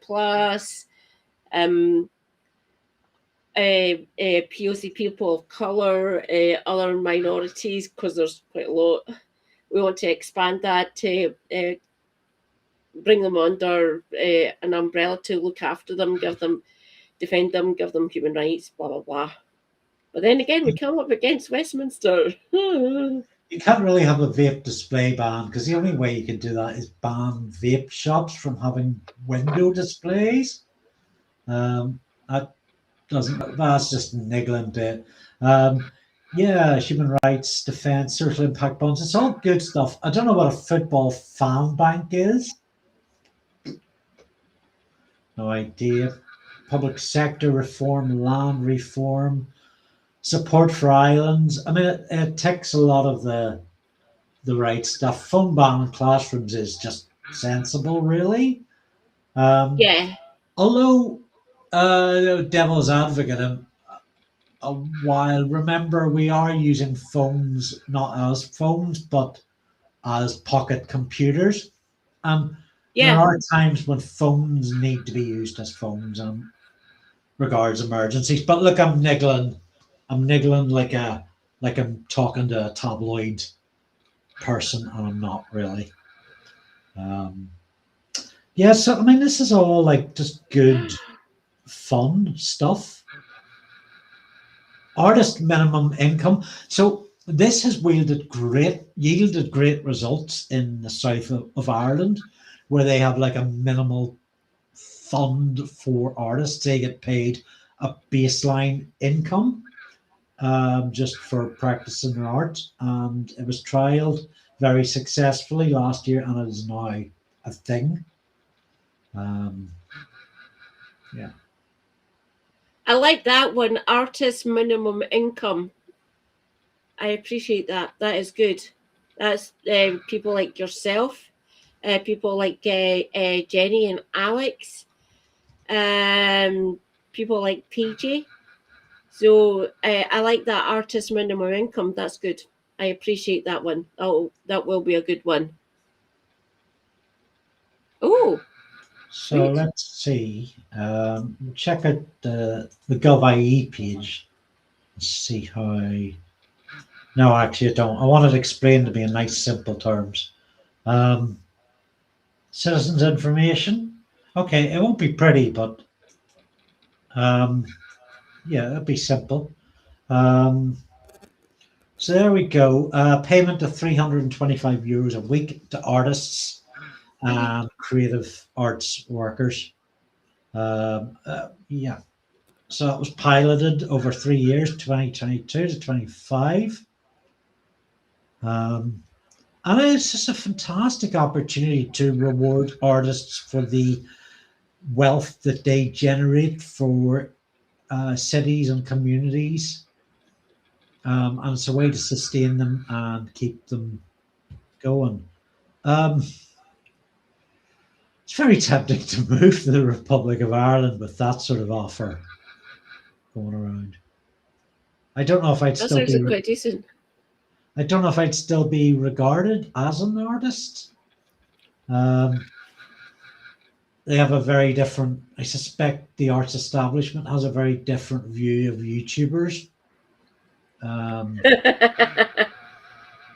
Don't you know we're all scum and we're leftists and we're horrible, scummy little We're trolls. new media wankers.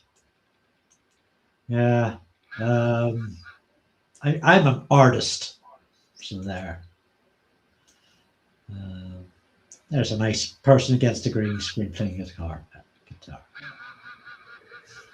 Yeah, what a fantastic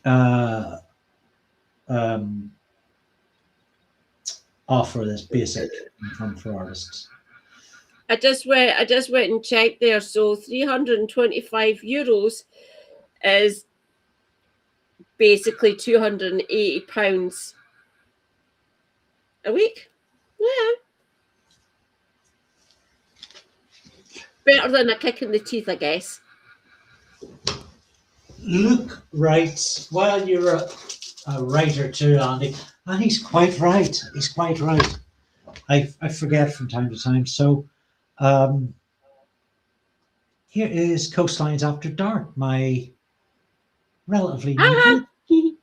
Well, it's been out for maybe a couple of years, but it's the most recent thing. It still feels new.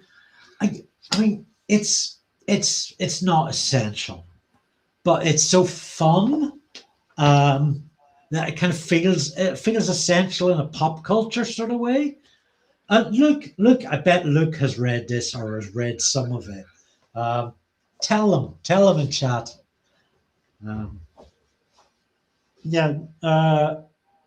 Next time I'm over, I'll try and sell you a copy, Katie.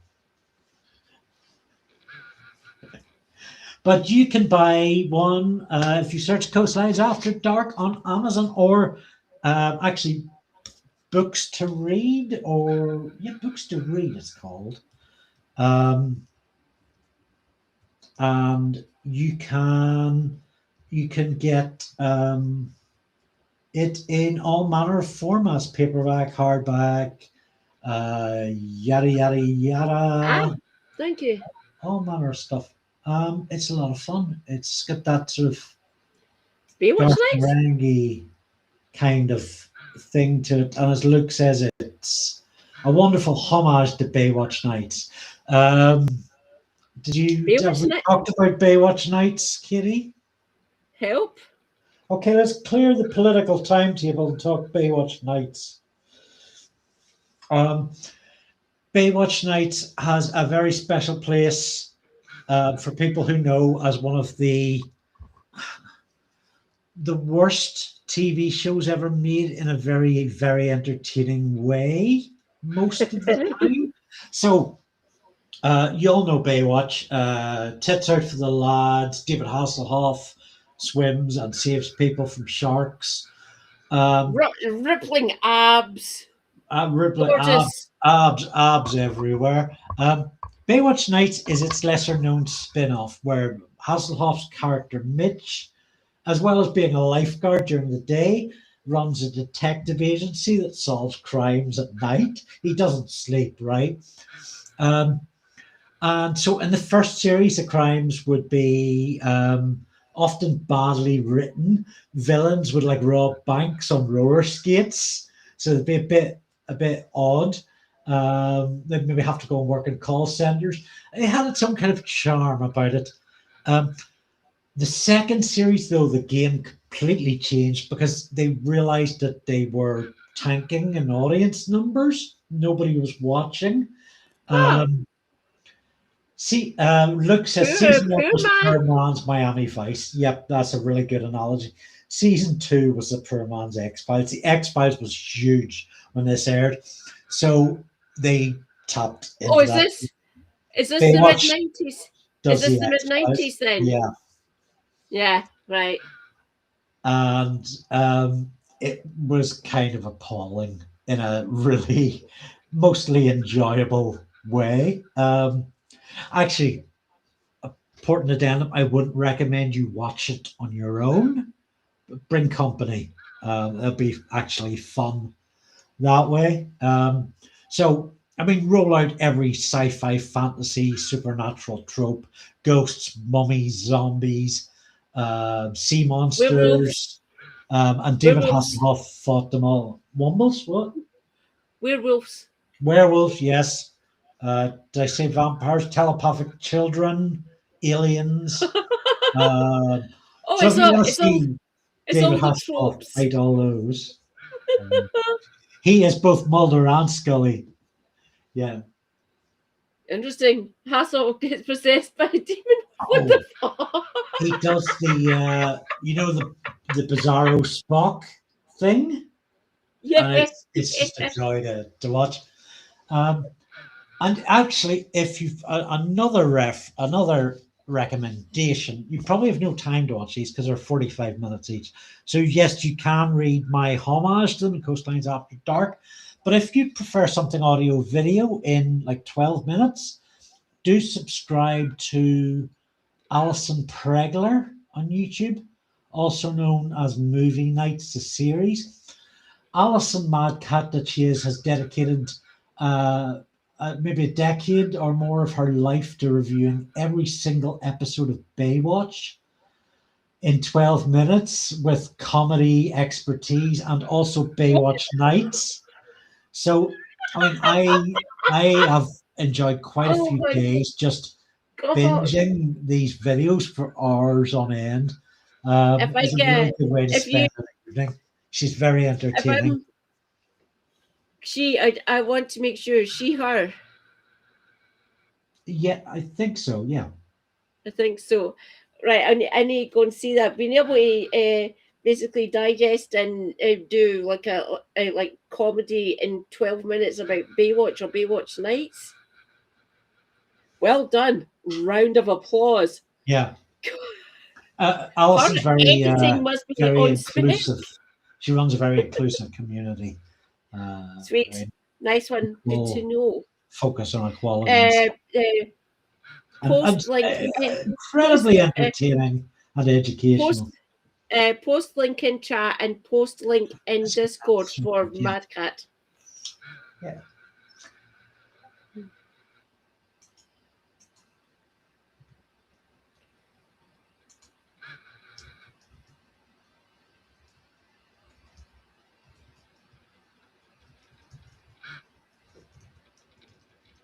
Yeah.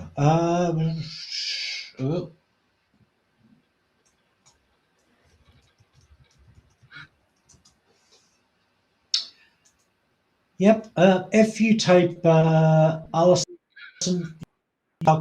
at Alison Pregler in, it redirects to Movie Nights, the series. So that's just as good.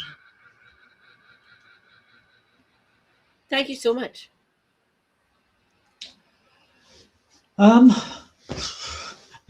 So much for attempts to talk the cutting political issues. We've got 4 or 5 minutes on Starmer and Mandelson and a minute on Tucker Carlson. Until we just said it's not that. There's not much to go on at the minute. Keir Starmer is a morally corrupt serial liar. Morgan McSkimmy is gone, apparently, even though he still crops up and questioned in PMQs for some odd reason. I mean, it's and interesting the cabinet are filled with ghouls. That this has all come out after McSweeney's gone, like he was holding it in place. Oh, like he was the dam. He was the dam. He was the thing holding it all back. Yeah. With an iron fist by the actually, looks of devil's it. advocate again. I mean, I think in my heart, with Orchestra and everyone else, that of course they knew. But there's a little part of my brain that's playing devil's advocate that's like, well, what if McSweeney withheld this information from them? McSweeney was a Mandelson big lovey. Mandelson was pretty much his mentor. McSweeney would have heard about this security division. So there is a slither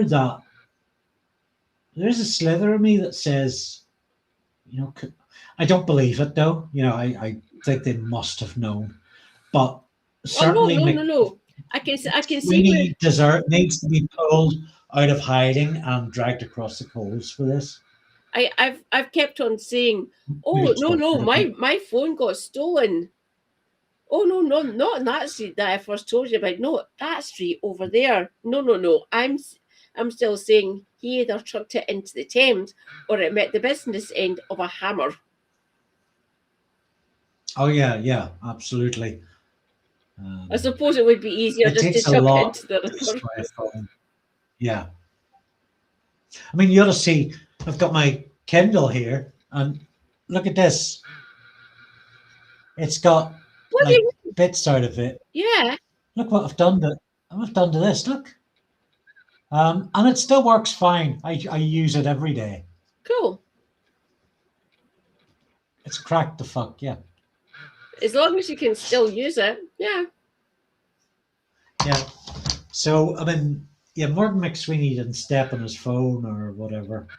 No, didn't he report it stolen, but there's no, police record or something? Or no, he didn't tell people. There's a police record. There's a police record, but they didn't investigate the theft of a possibly public, a key political, an actual thing that is. He got that from the government. That is taxpayers' money. Saying, I know, I hate it when they use it. Oh, you're using taxpayers' money to give money to poor, worthless, useless eater Katie up in Glasgow. No, fuck off. Shut up. No, I think that by us, and it seems to have vanished. Yeah, I think there wasn't a police statement on this, but McSweeney said, so he said he reported it, but it came out that the police hadn't explained to him how important it was because they didn't have his name, but surely they'd have his name if he made a police report and would know the importance of it, unless he gave them a false name. The whole story's riddled with shit. It is, really. Yeah. Sorry, I'm losing my temper a bit now. No, I don't. I managed to contain it.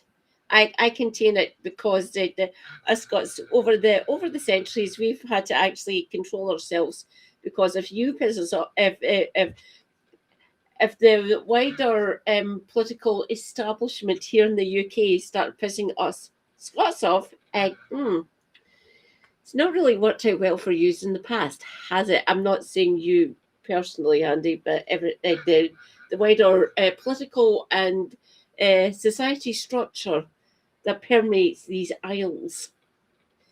Yeah, try not to piss us off. And you're getting damn close to pissing me off, which is, I'm one of the most tolerant persons. I might have, I shout out about you and saying you're useless, get to fuck, give me my country, please, you bastards. But there's more people who are a little bit more capable, who have full use of their bodies, unlike myself. Sorry, a comic just arrived on my table. I have no idea how it got here. It's called Island. It's by Tony McGee. I really like Tony McGee stuff. I don't even that looks beautiful. That looks gorgeous. When was this made? So I used to read a lot of Tony stuff back in the early 2000s, but this does look like a later edition. Sponge 2003. No, it's after that. I think it's a bit later. Yeah, I know. I'll post a link in the Discord to show an actual YouTube creator and actual author, Omaha. Dalek. What's going on there? That looks like that's a Dalek. Fomorian Guard. There's also Postman Pat, Sinclair C5. What the bloody hell? Yeah, somebody is watching is trying to read all the dialogue. I'm going to move it about too soon because I can't read it. I'm getting a bit cross-eyed just looking at it like this. Wow, I can't see that.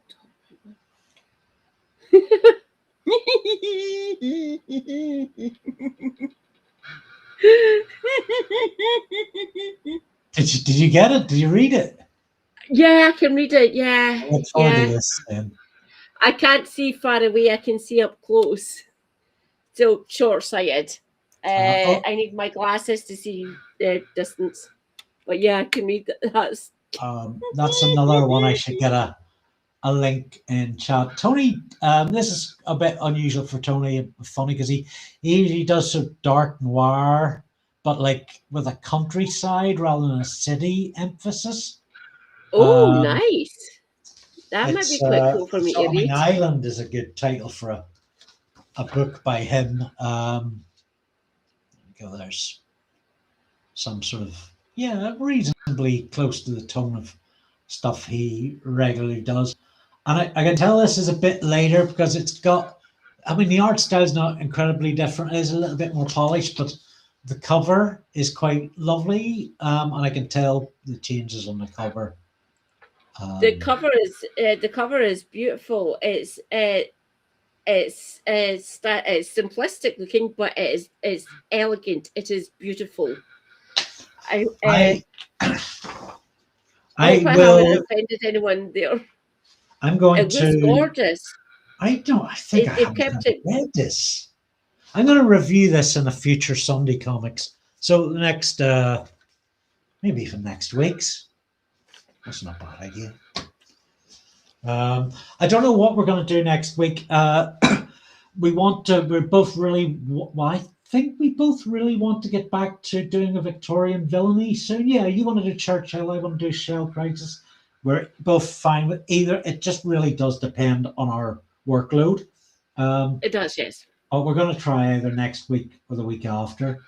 This has been fun tonight, just not having a plan. Really, just it's been great.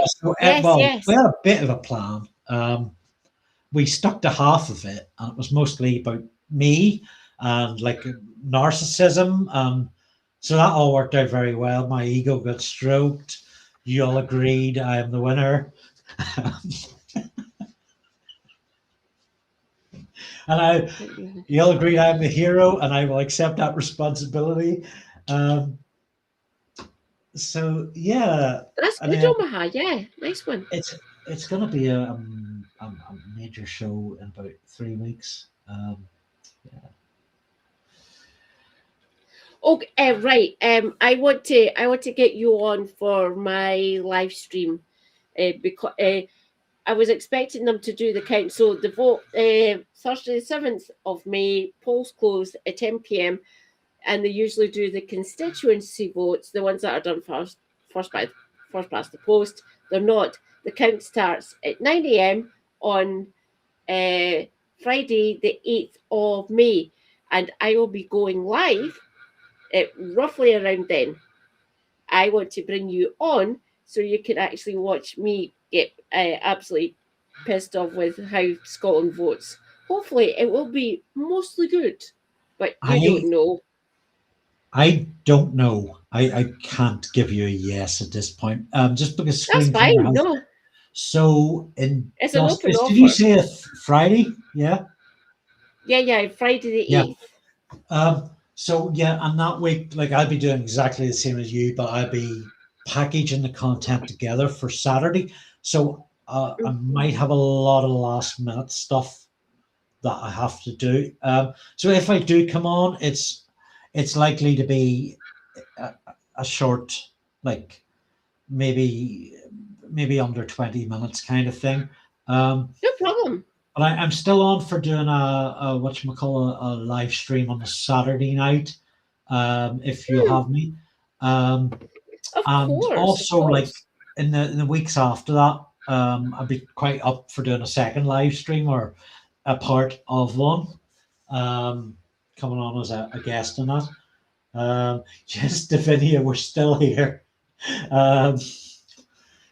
This is kind of becoming a bit of a habit. We'll do 3 hours. We'll call it 3 hours, and then Katie's on to 5 in the morning and crossing time zones and yeah.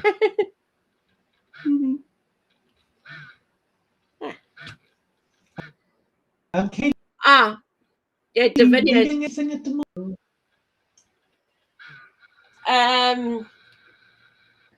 I'm trying to decide. I just finished reading Lennon again, and I'm going on to reading.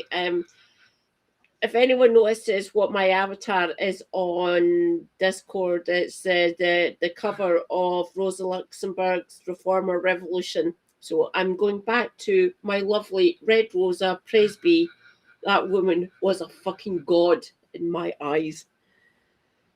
She got murdered, by the way. Yeah, tragic story that. So yes, on the fiction side, I'm swirling between Thief of Time or Thud because I am nothing but a Discworld nerd. Yeah. Have you read those books? I've got all the Discworld books. Well, those two, you haven't read them yet? I have read them. No, I have read them. I have read Thud. No spoilers for Thud. Strictly no spoilers. I have read Thud 12 times. Quite satisfying. I know Thud has about 3 spin-off books. Like Where's My Car? 3. Yeah. Yeah. But I don't know how far ahead of me. Two of those spin-offs were after the great man had passed, before he shoveled off this mortal coil. I miss him desperately. So I'm glad Pratchett was dead when everything that was getting released about gaming. I think that would have broken his heart. My poor man. Yeah. New gaming, go and do one. Just go away.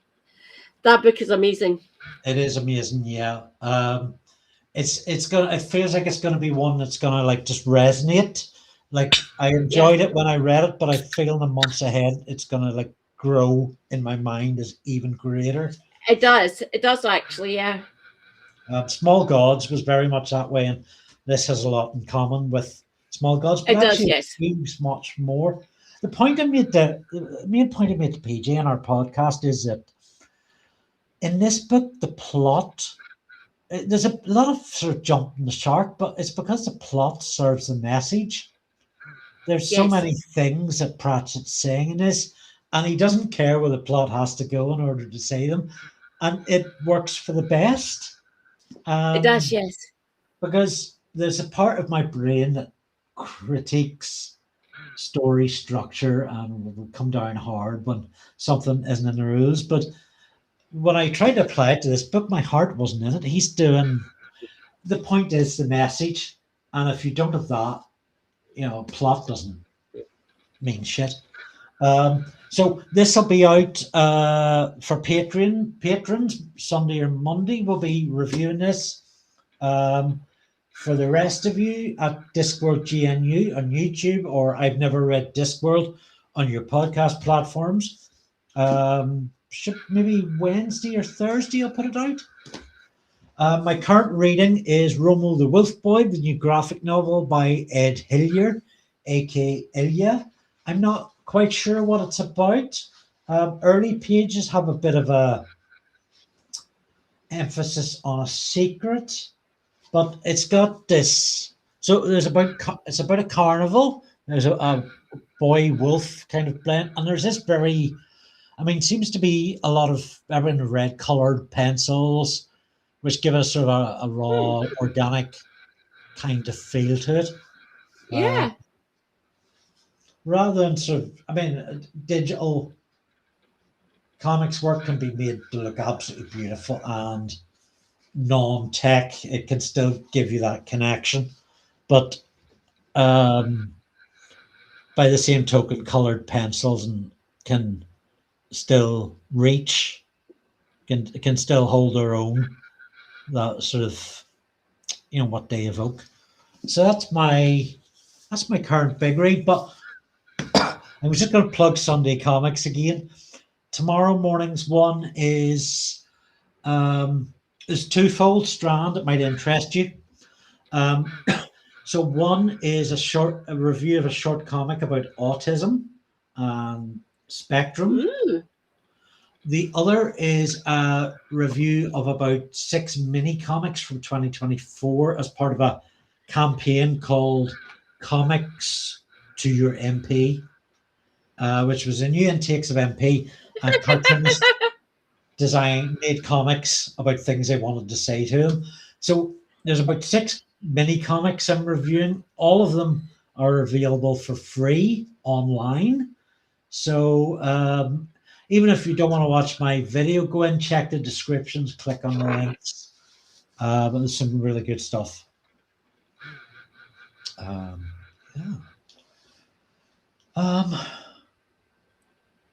Strikes me I've not had anything to eat and my gerbils are still awake, and I should probably go on. Well, maybe they're asleep, but I should probably turn the light out on them. So I'm going to quit chat.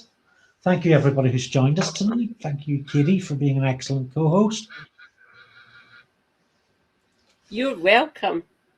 I'm always here. Don't you worry. I will chat with you on the Discord and on the Twitch. I might even pop in later.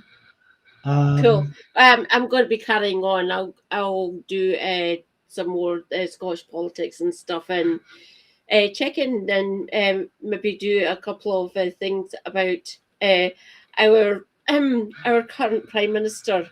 See how long he actually lasts. Always fun to speculate, isn't it?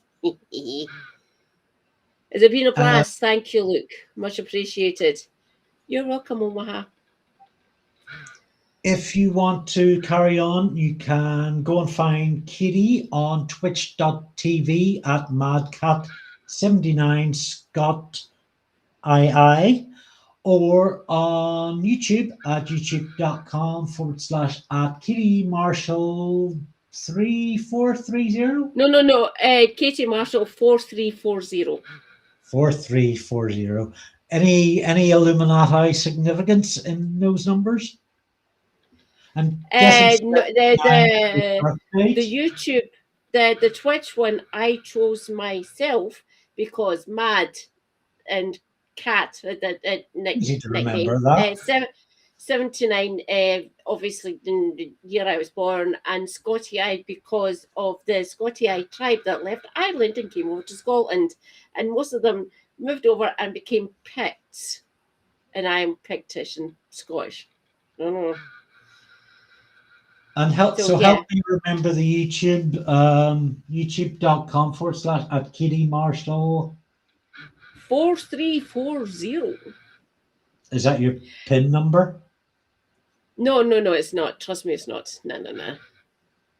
Don't try and steal Kitty's credit cards because we will come after you. That's a neat trick. I don't have a credit card.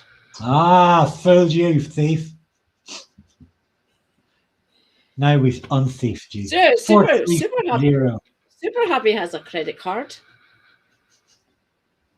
And not even his wife, has access. If I want something, I ask. I mostly get it. Mostly. And the credit card. Naughty, being lewd. That would be a good thing to do, Davinia, oddly enough. It would be. Sorry, they stole the stone of Scone.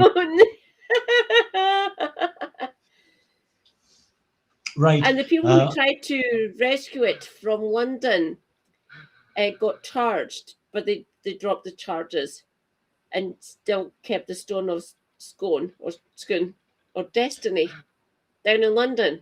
We've got it back now. It's up here in Scotland. It's not back in Perth, oddly enough. And me being a Perth lass, I want it back in its home place. It deserves to be there. It was there for a fucking reason, after all. But what do I know? I'm just an uppity Scottish woman who doesn't know what they're saying, apparently. Are you sure? No. Well, the length of time that I've actually been talking about politics and culture widely, I think I might know some things. I hope you come and do another Screencleaner insert for me. That'd be great. Of course, yes. Give me what area you'd like me to talk about. I will get better and stop pausing so much and using filler words. I do apologise for that. I will get better, don't you worry. Okay, I'm going to go. Thank you, Chad. Good night. Go over to Katie's place. Her YouTube should still be running. And Twitch should still be running. And I'm going to end this stream and hope not to destroy everything.